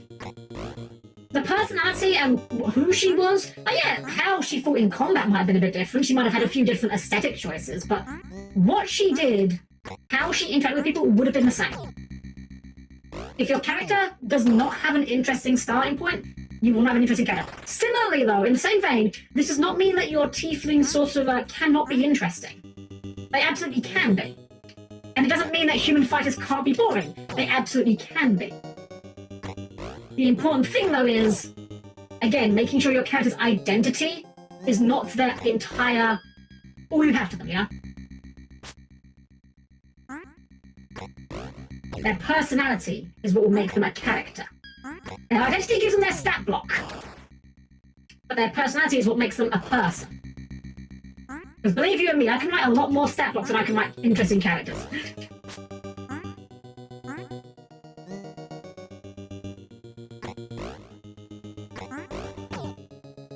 First character is a travelling kitsune, socially awkward relationship with asylum currently. Like he's learning about. Is that yeah? There you go. You've got things you can work with off that. Yeah. It's simple. Last you to go through the story. Is that yeah? Funnily enough, when I do my Pathfinder characters, there's two ways that I got uploaded a character for a tabletop game or any kind of role playing experience. You know, either I will have a character I already know, I've already made that I want to play. Dang it! I want to play, and I will adapt them accordingly. Or sometimes when I do Pathfinder characters, I just make it up. I just start from nothing, and like I'll just feel the character out as I'm playing them, and that can sometimes make them more interesting things. Sometimes you'll just find that a line or a moment comes to you very naturally for the character, and it's like, wow, I didn't really expect I'd do this for this character, but no, this makes perfect sense. Just kind of let the character express themselves through the roleplay. Uh-oh. Damn it!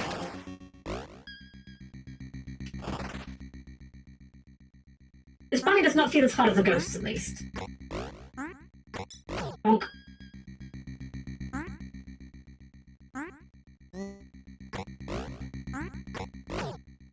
Why is the bad guy a bunny anyway? Bunnies are cute. This thing... we don't want to fight bunnies. Ah, dang it. Slightly unpredictable pattern as well. Uh-oh. Oh, dang it. Yeah, that was, I have no excuse for what happened there. That was just very dreadful. Man, I kind of wish I could get into doing some more tabletop games. I haven't really had a chance to actually play for a very long time. It's just scheduling, you know. You know how it is. The final boss of any tabletop encounter group is always the schedule. Unfortunately, mine is not very good for finding tabletop groups. The other problem I have is that a lot of my friends that are on my schedule that would be interested in doing a tabletop game are not DMs. Like, they don't know how to run a tabletop game. They don't know what they'd be doing, so I would be stuck DMing like, I don't want to DM, I haven't got the time for that. And I like DMing. Oh, damn it. I like DMing, but I hate everything that's involved in DMing.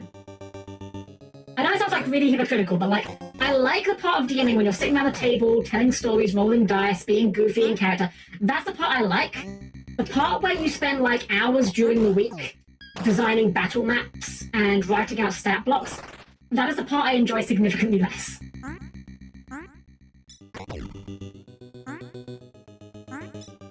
Oh, I'm gonna not go phone. Maybe because it's a corner block instead. Bonk.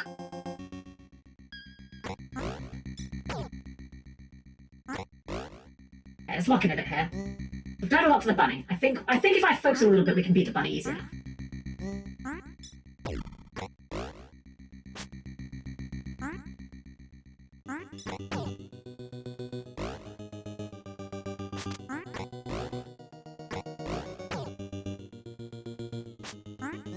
Oh, no, we're good, we're still in it. Yeah, still in it to win it. Uh-oh. Damn it! I'm glad you didn't do it. Oh, thank you. That's it, I would love to do it, it is just scheduling. Yeah. We're getting there though. This is all we've got left to do in this game. Once we beat this bunny, we have 100% id Mooncat.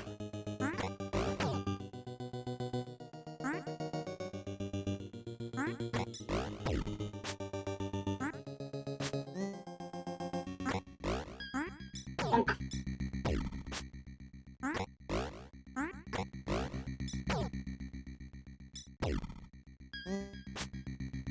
Oh, dang it! Is there any more D&D in my life? Yeah. Well, I would love to get into, like... I've seen people talk about this before. I've never really dabbled in them too much. I've seen people talk about, like, solo tabletop RPGs, and I'm kind of curious how those would work. I've seen some that are just basically, like, journaling, which is, like... Don't get me wrong, like, I'm sure that's someone's thing. Not really what I'm looking to get out of a game experience, but... I don't know how you would reasonably... Oh, dang it. I don't know how you would reasonably do a solo tabletop game without, like, you know... I guess, like, a third-party, like, a program could do it.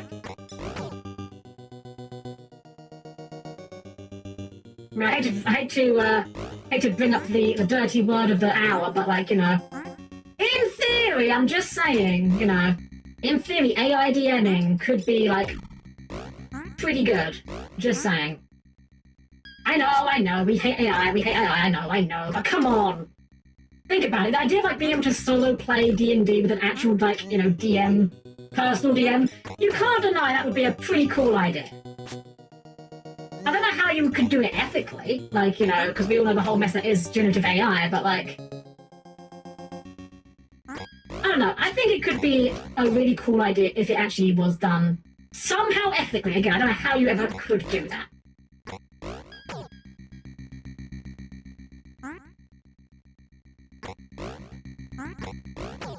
Is this interesting just generate for you? So yeah, that's the thing, I don't know how it works. Like, the ones I've seen, oh, okay, we're fine. The ones I've seen that are like solo, tabletop games, they're not, oh dang it, I'm cornered. They're not really tabletop games so much as just like journaling exercises, I guess. I remember seeing one of them that was like a mecha-themed one. And the idea was that you would kind of like describe your rival. Like, you know, you're out on a mission, and it asks you questions that you have to answer in your journal. Like, what went wrong during the mission, you know? What was the mysterious mobile suit that confronted you that you had to fight, you know? This, that, and the other. And it's kind of like, you know, it's a neat idea, but I find it too stifling and, like... It feels less like you're having an adventure and more of just kind of... What's the word? It feels more like you're answering an exam. Like you're doing an English exam, and this is just like the questions you've got to answer for your English exam, you know? Oh, let's go! Let's go! Bunny dispatched. Egg acquired. The final egg. From within the egg, a praying mantis rears its head, claws glimmering in the freshly cast moonlight. Once it was known as Malia the Sage. I have no idea what that means. I don't know what to take away from this. But there we go. Well, that is it. We have completed the Moon Cat. And for our trouble, we get a beautiful cherry disc.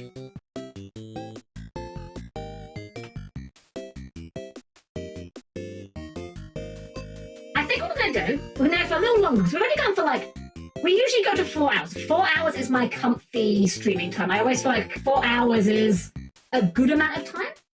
I don't want to start a new game. So, this game, Velgress, is very quick. We're going to die a lot. But I think of all the games that we haven't finished, I think Velgress is the one we've got the best chance of actually finishing. So, I'm just going to throw myself at Velgress for a few bits until we wrap up. And have a great evening, Helm. Have a wonderful rest of your evening. Take care. And this game's like really hard, like extremely hard. Skip the story. This game you have to do in one life.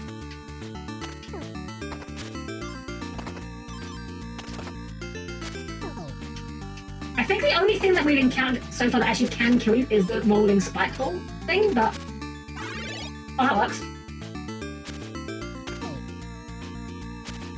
Ah! Oh, there we go. That's over. That's the game. I think that's not the game, but like, that's how quickly the game ends. It's got that kind of Super Meat Boy about it, where it's very much like, get in there, try again, you know? Unfortunately, it's very difficult and I'm very bad at it. Case in point. I feel like this is one that I could potentially get good enough at, though. The problem I have with this game is just that even though it's not that long of a game, it is the mental debuff of losing. Like, we got to the second stage exactly one time, and it felt awful to lose. Because we had to then start the entire game over again. And I can only imagine how, like, absolutely, like, awful it would feel to lose at, like, stage... I think it's stage 5? Dunking on crack. I've never played Jump... No, I haven't played Jump... Lucky. And I'm dead. Yeah, I've never played Junking, actually. I'll be honest, I'm not sure if I'd enjoy that one or not. I'd be willing to give it a try. And as I said earlier, I'm not a huge fan of games where, like, the entire conceit of them is just, haha, the game's hard to control. Ah, dang it. I always kind of think of that kind of thing as being like... I compare it to the super hot chilies. You ever watch, like, Man vs. Food? And there'll be a guy who's like, I have made the hottest chili known to man. It will literally melt your face clean off of your skull. I always just see that and think, like, okay, well, why would I want to eat that then? Like, I could make a chili that no one would be able to eat. I just put a bunch of bleach in it. I wouldn't then brag about it.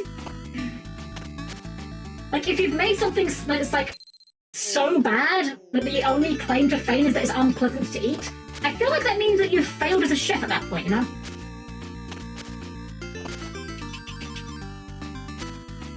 Similarly with, like, those awkward control games, I'm like, I get that there can be a feeling of accomplishment in overcoming them. It's a very narrow line, is the thing. Something like Mooncat is, like, not... The whole... Mooncat is not difficult because of the awkward controls. Mooncat is a game that just has awkward controls, and frankly isn't even that difficult if you're not, you know, terrible at it.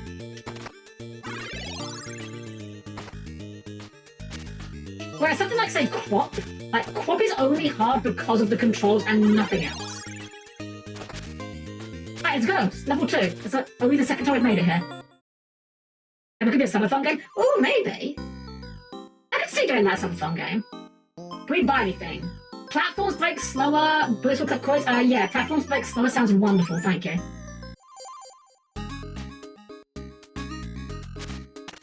Anything that gives us, like, even a slight bit of breathing room, I'm gonna take.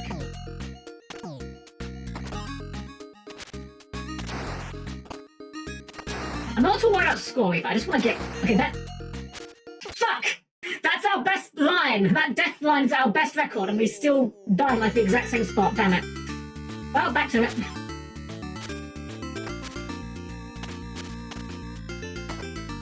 Yeah, both what's the other game that I haven't played, but I would be down to try?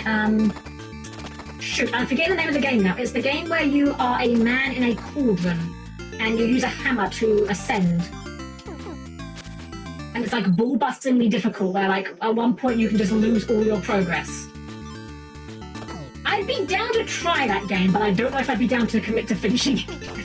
I think it looks interesting. It looks like a very interesting control scheme.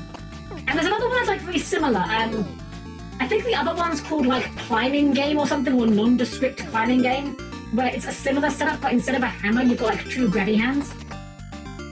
Getting over it, that's the one. Yeah, Getting Over It. Yes, yes, yes. I've never played it, but I'd be down to try that one.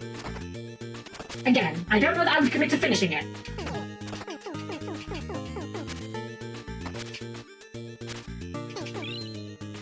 Now we get another key. No idea what the keys do. I hope they offer, like, a true ending or something. That would be really annoying. Uh-oh.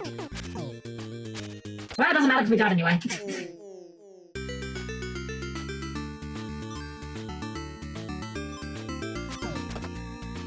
This is, like, ridiculous for people that have, like, you know, crazy reaction times.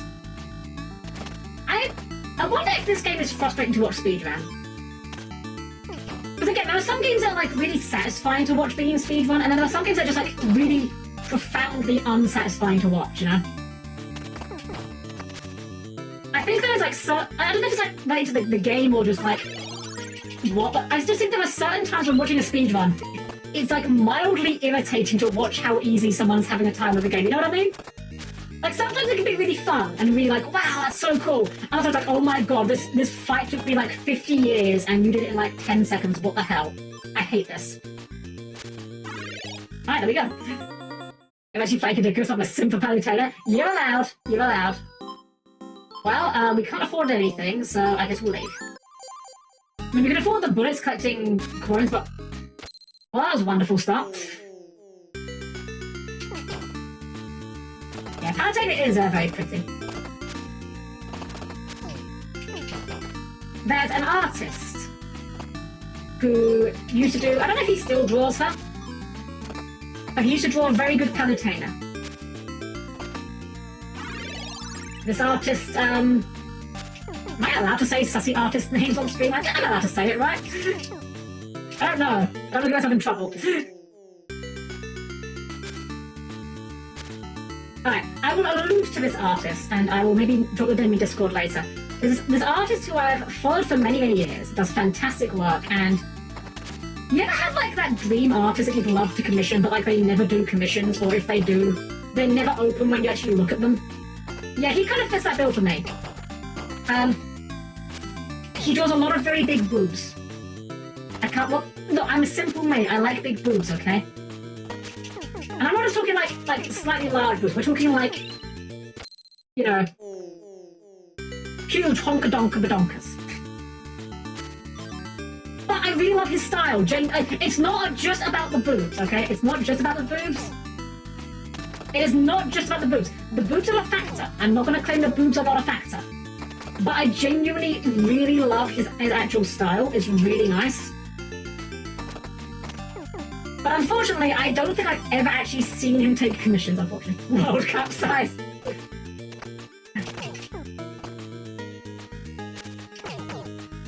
I'll say this much about this artist. This may, if you know this artist, this might clue you in. This artist does a lot of art of his like OCs. The way I first found him was many, many years ago, because this artist drew anime girl versions of Team Fortress 2 characters. And then he did a couple of comics where he used hit points as a metaphor for boob size, and made jokes about it with stuff like the Demo Knight with the Highlander, who gained max HP upon kill. Bigger boobs for every kill. Uh-oh. No, we're fine, we're good. Yeah, I will drop them in the Discord. I don't think I'd get in trouble for mentioning them on stream, but you know, better safe than sorry. Yes, we'll buy that. Alright, let's try not to die immediately this time. The upgrade to making the platforms dissolve slow is very good. I'm loving that already. Right, new PB, I think. Okay, that's fine. Didn't know that was going to happen, but we'll take it.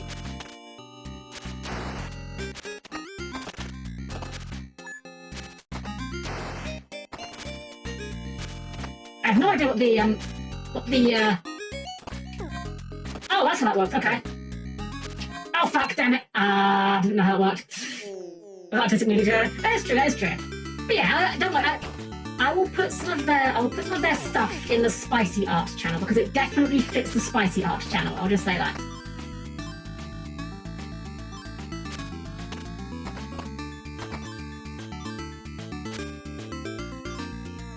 I really need to get over myself and just like stop being nervous about contacting artists. Like, the artists I'm talking about, again, I don't think they do commissions, they don't normally.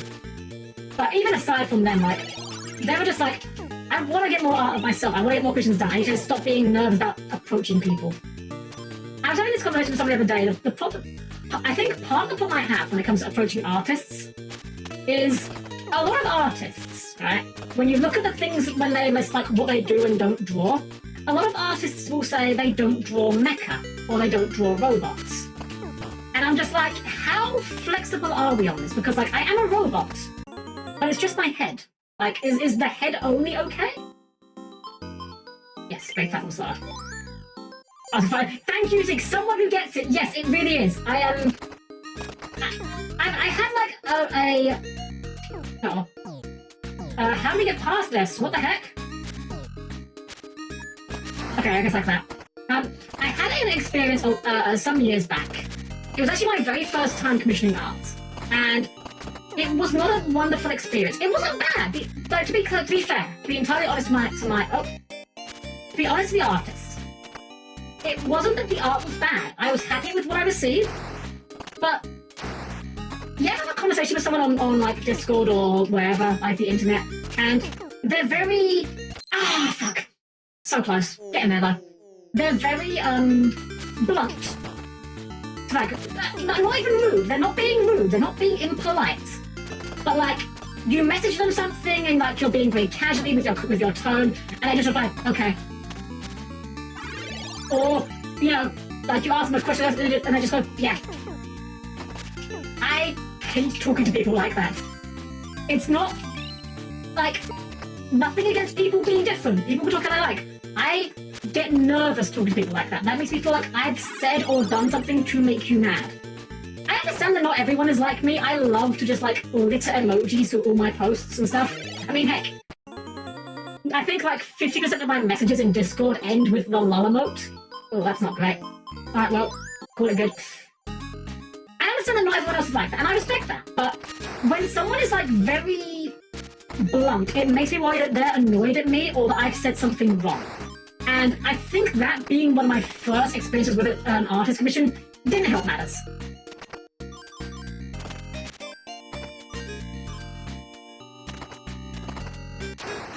Now, this is only level 2, by the way. I think there's 5 levels in the game. Oh, what the heck? What the heck? Sure, that works. Fuck. We try to get more skips done. You get what you're given because there's no cohesion. Honestly, I feel like I could get on. I need to learn how to do skip. Kaski's offered to teach me at some point. I really should look into it because, like, at the end of the day, like, yeah, you get what you're given, but the lack of communication in some aspects, I don't know. I would enjoy the surprise.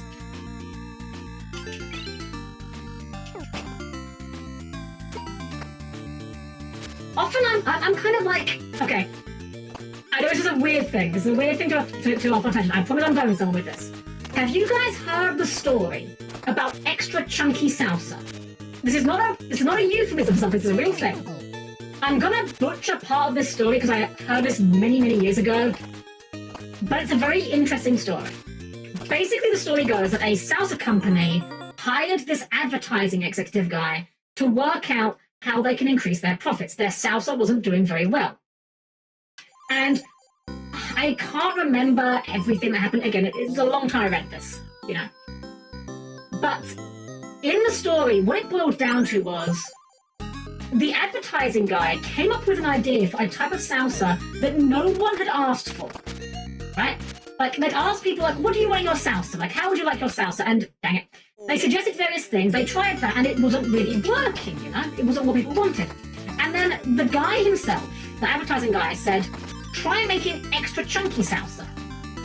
Now, none of the focus groups or anything like that had come up with extra chunky salsa on their list. And it was amazing. It made them, like, it turned the company around overnight. And basically, whenever I say, like, chunky salsa, I mean, like, people don't know what they want. That is me. I do not know what I want a lot of the time. Like, I am happy with just saying, like, hey, can you just draw me in some kind? I don't mind what, just draw me, you know? I'll be happy with whatever. The fact is, me will be good enough. But, like, if I had to, like, start coming up with, like, more details, then I'm worrying, like, what if I'm being, like, unreasonable? Am I being, like, too bossy about this? Am I being, like, asking for things that I shouldn't be asking for, you know? No, I just want a chunky salsa commission. Just draw me. You know? If you need some ideas, I like Yu-Gi-Oh! And Frog the Jam, and I would die for Evil Twin Key skill. There you go. There's a starting point.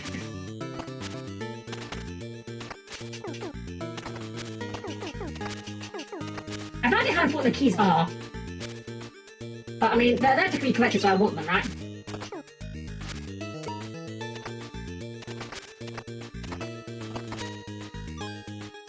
Yeah, I really need to look into doing Skeb at some point, just to see what I can get done, because there's so many... There's a couple of artists I do follow that I know do good work. Like, there's a couple of artists that do, like, Evil Twin artwork that's really nice.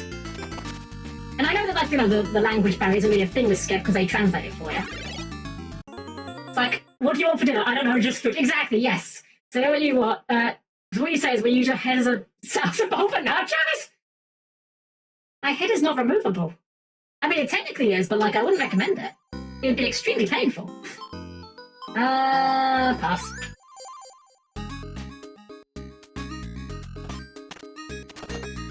So far, the only upgrade we've seen that seems like amazing to get is the slow down one.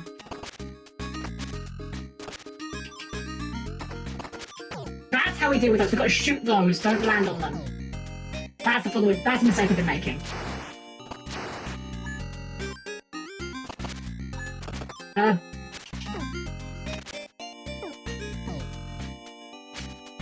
I guess we can land on them as well, but we don't land on them directly.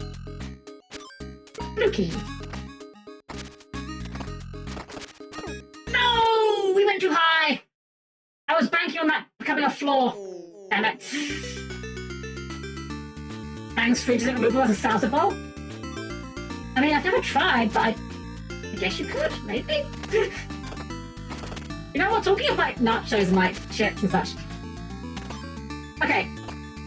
We have Taco Bell over here. We finally have Taco Bell over here. And I do like Taco Bell, it's good. Not like my favourite. My favourite is still Wendy's, but I would happily have Taco Bell. However, I have to ask those of you in America. Because I need to know if I'm missing out. Can you buy Taco Bell nacho cheese in the supermarket? Because I am a fiend for the nacho cheese from Taco Bell. Like, if I could, I would just buy, like, a 2-litre bottle of that and put it on fucking everything. The only nacho cheese I've ever been able to find over here is, like, Doritos nacho cheese, and that's not the same. That's not a sauce. That's more of a dip. It's not runny. It's not gooey. You couldn't pour it. Do we have it function unlocked? Creatures aren't quite as good with salad as tortilla ones. Very true. Very true. You know what? Actually, you know what is good for tortilla chips, though? Here's my secret recipe for you guys. A bit of cooking with hell before we go to the next level. Dessert nachos. Simplest recipe in the world. Anyone can make this. You can make this at home. You should make this at home. Very simple. Get tortillas. Can be corn, can be flour. Doesn't matter. I prefer flour, but you can do either. Roll them in melted butter. Roll them in cinnamon sugar. I believe it was 5 minutes in the oven at 200 degrees C. Flipping halfway through. You want them to look ever so slightly burned, but you know, they will look darker than they are actually burned. You do not want them undercooked. You want them overcooked rather than undercooked. Boom.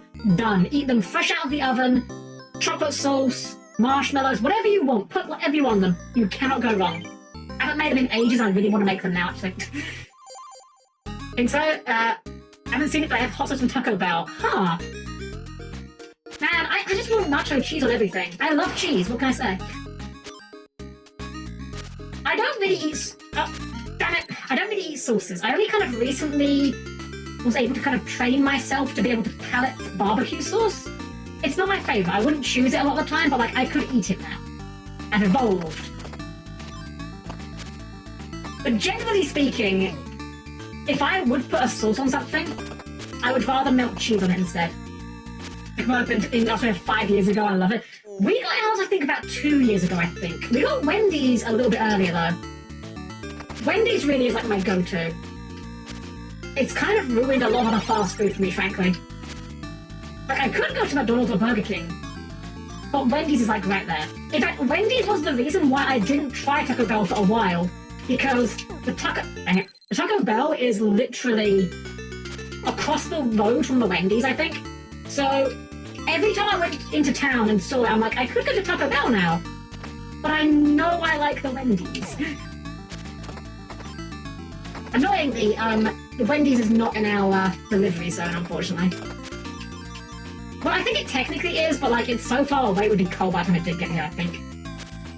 They don't deliver officially, it's like, you know, DoorDash or Uber Eats or something.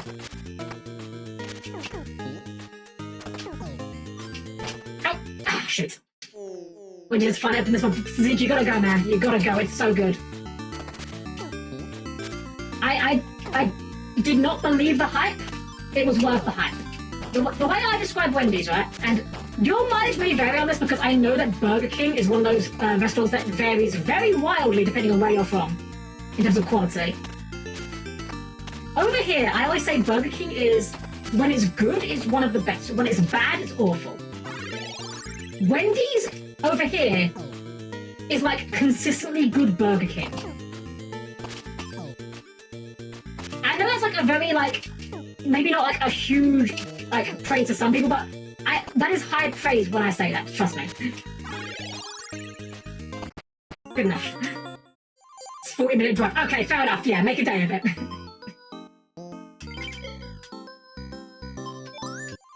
Alright. We still have not got past level 2. I'm ready to think what level 3 and onwards have in store.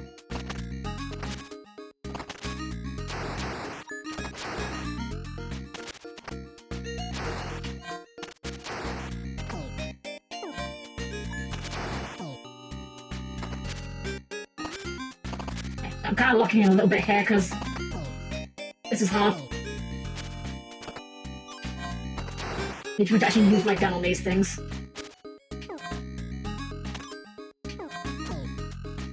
No! Damn it. I know this is consistent, but depending on what you're after, might not be a good thing. I wish our McDonald's was consistent. Our McDonald's, actually no, that's not true. Our McDonald's is consistent, it's awful. The local McDonald's we have that delivers to us is absolutely dreadful. And the funny thing is, we live like extremely close to it, right? The manor is extremely close to McDonald's. Literally, if you were determined, you could walk it. It would be like a decent walk, maybe like a 30-minute walk, but you can do it. You know, it's not that far out of the way. In a car, it's maybe 5 minutes, maybe 10 if you get very unlucky with the traffic. But like, you'd have to be extraordinarily unlucky for that to happen. And yet, every time, without fail, it arrives cold. I cannot remember the last time McDonald's has arrived and we haven't chucked it in the microwave or the air fryer. There is no excuse for it, I'm sorry. There's actually a place that does deliver that I really do like. It's like it's a chain, well, not a chain, well, it's a chain store, but it's like a chain of like 3 stores, I think. It's not like a major national chain. And they do smash burgers. They are really good. I really wish I could justify buying them more often because they're really expensive. Well, actually, I say they're really expensive. They're not actually that expensive, but like, they're expensive compared to like, you know, McDonald's or Wendy's or whatever. Man, I'm getting hungry now talking about food. No! Bugger. So close. Just care for the fries and the ice cream. Everything else can burn in hell, which I care, but those fries goes hard. They're okay. My favourite ones used to be Burger King. Nowadays it's Wendy's. When Burger King fries are good, they are the best fries. But unfortunately, our local Burger King is also not very good. Which is weird, because like, you would think with Wendy's literally like 2 feet away from them, they'd have to, you know, buck up a little bit, but I guess not.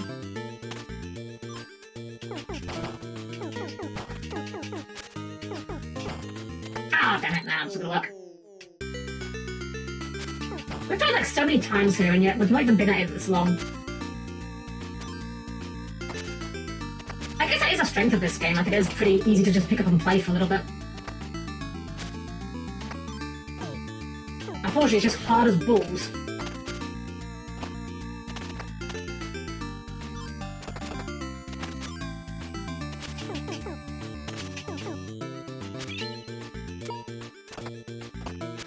I don't know why I'm so determined to get the key. I mean, presumably key is good.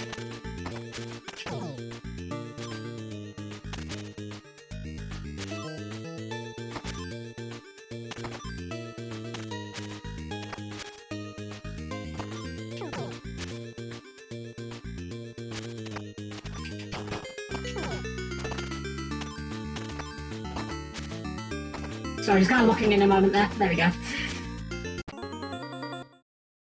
Burger King is called Hungry Jack's? Interesting, huh? There's something funny. Pizza Hut is closing at national level. Really? Wow. Although I guess it kind of makes a degree of sense. I don't remember the last time I saw a Pizza Hut over here either, actually. Easy to pick up and play, but is it easy to put down when you want to do something else? For me, I think it's gonna be easy to put this down. Just because I'm not very good at it. But it definitely has that kind of one more run factor about it. I think that's an understated bit of game design, is the time to getting back into an attempt. Like, you have games like Super Meat Boy that are, like, really difficult, but it doesn't feel like a chore to play because you're back in the game with, like, one button press, you know? This is a kind of similar thing. Like, yeah, you die a lot, but it also doesn't take tremendously long to get back to where you were, and also, you know, it's one button to get back into the game.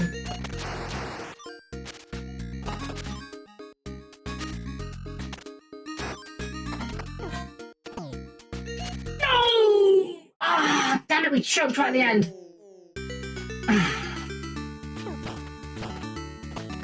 That game's like when Domino's Pizza tried to beat it. Did I actually do that? Oh my god. Yeah, trying to compete with the Italians for pizza feels like a very losing proposition, frankly. That was just dreadful.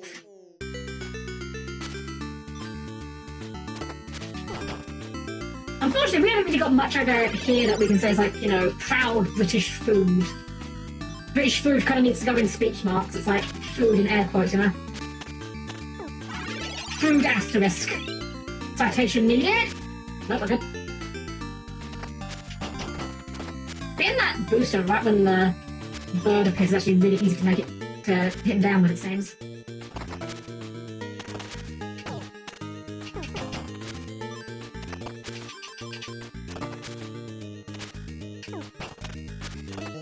Okay, level 2. You're in a place called Greg's. Okay, so Greg's is a bakery. It is a bakery that sells like, you know, we can't really afford much to get that.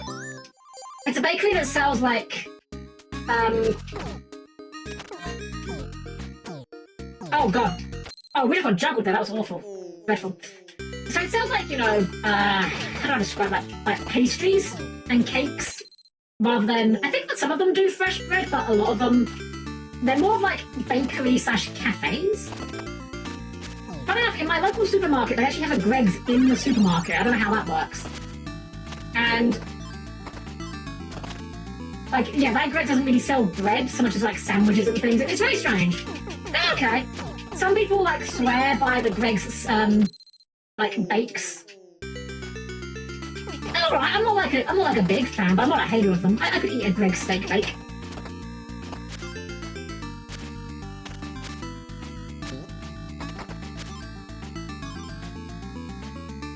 Funnily enough, actually, talking of Greg's, one thing that I was not prepared for when we was in Japan, I promise this is relevant to the Greg's at hand.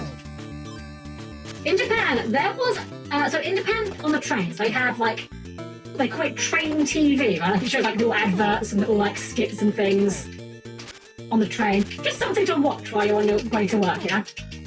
The idea, I wish we'd do something like that.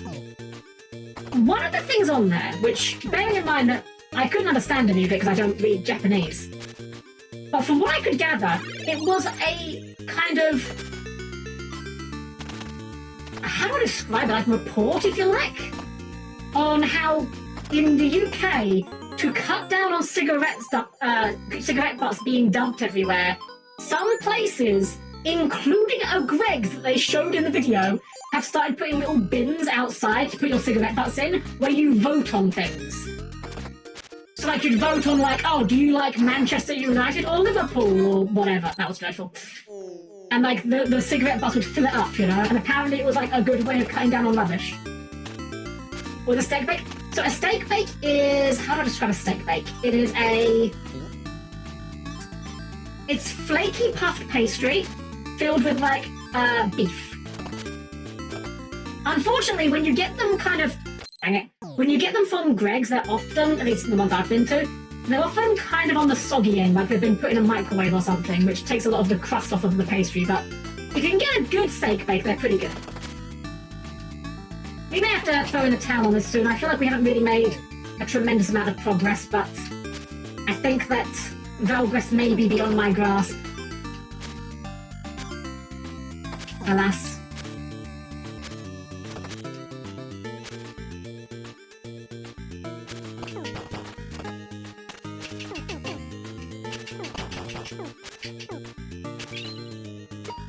We'll try a bit longer. See if we can maybe get past level 2 at least.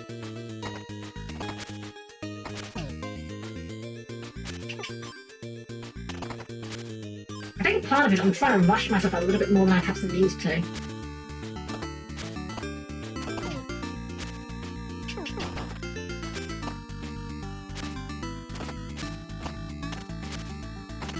We've got the tank rest of the thing, we get it.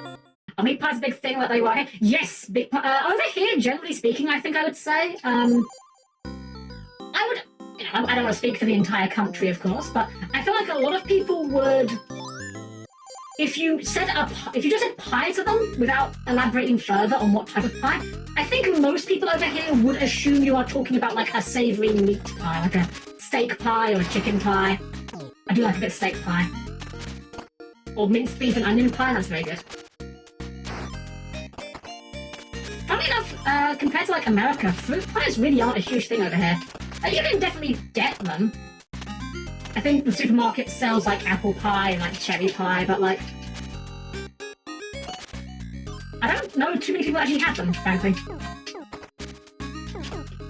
Maybe that's just a matter of who I hang out with, I don't know.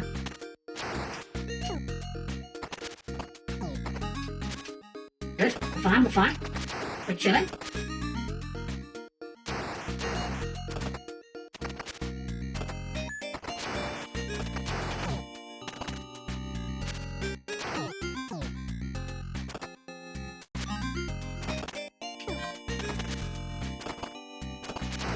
Let's go! Level 3!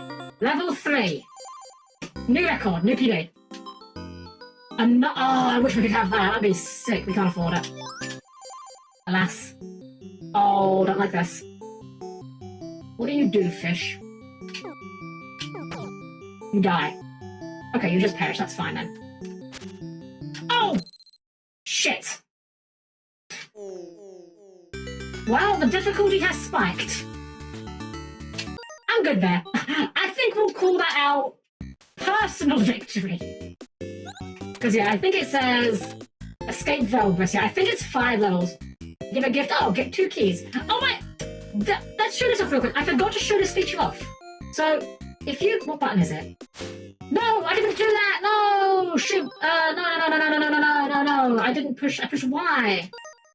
Oh, we undusted it. I didn't want to undust it. Oh, well, we'll get to it eventually. Which of these buttons is it? No, not that one either. There's a button I'm looking for, and I don't know which button I'm looking for. Is it this one? No. This one? No. This one? No. What button is it? It's like a sword button I'm looking for here. How do you do this?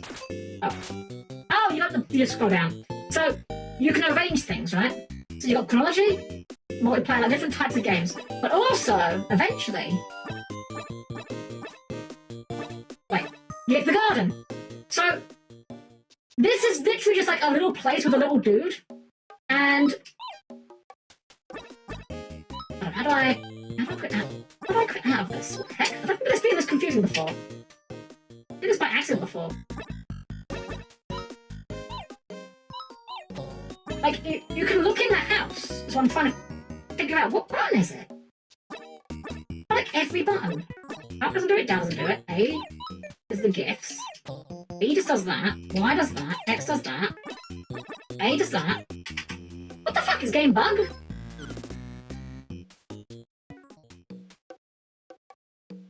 Oh, is it because he's outside? It might be because he's outside, okay. So, anyway, this is just a little guy that you can give him stuff by doing things in games. So, like, we get a trapdoor from Barbuta.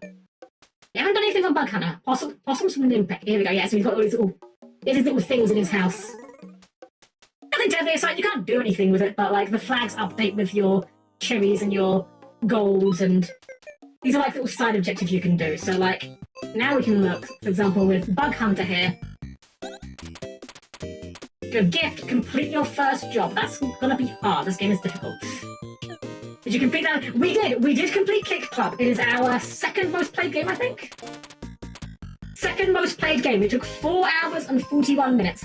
It says number of players 4. That is a lie. That is just based on how many times you've loaded the game. But yeah, we did complete it. It felt really good to beat it. I was really happy to do that. Alright guys, I think I'm gonna wrap things up now. I'm getting a bit tired and... stretchy stretch. Yeah, I think that's a good point to end on. We got progress. We did what we wanted to do. We got our clear for Koala, Block. We got our Ruby on, the Cherry on, Mooncat, and we made progress on Velgress. Maybe we'll do Velgress one day. Maybe one day we will be good enough to succeed at the Velgress.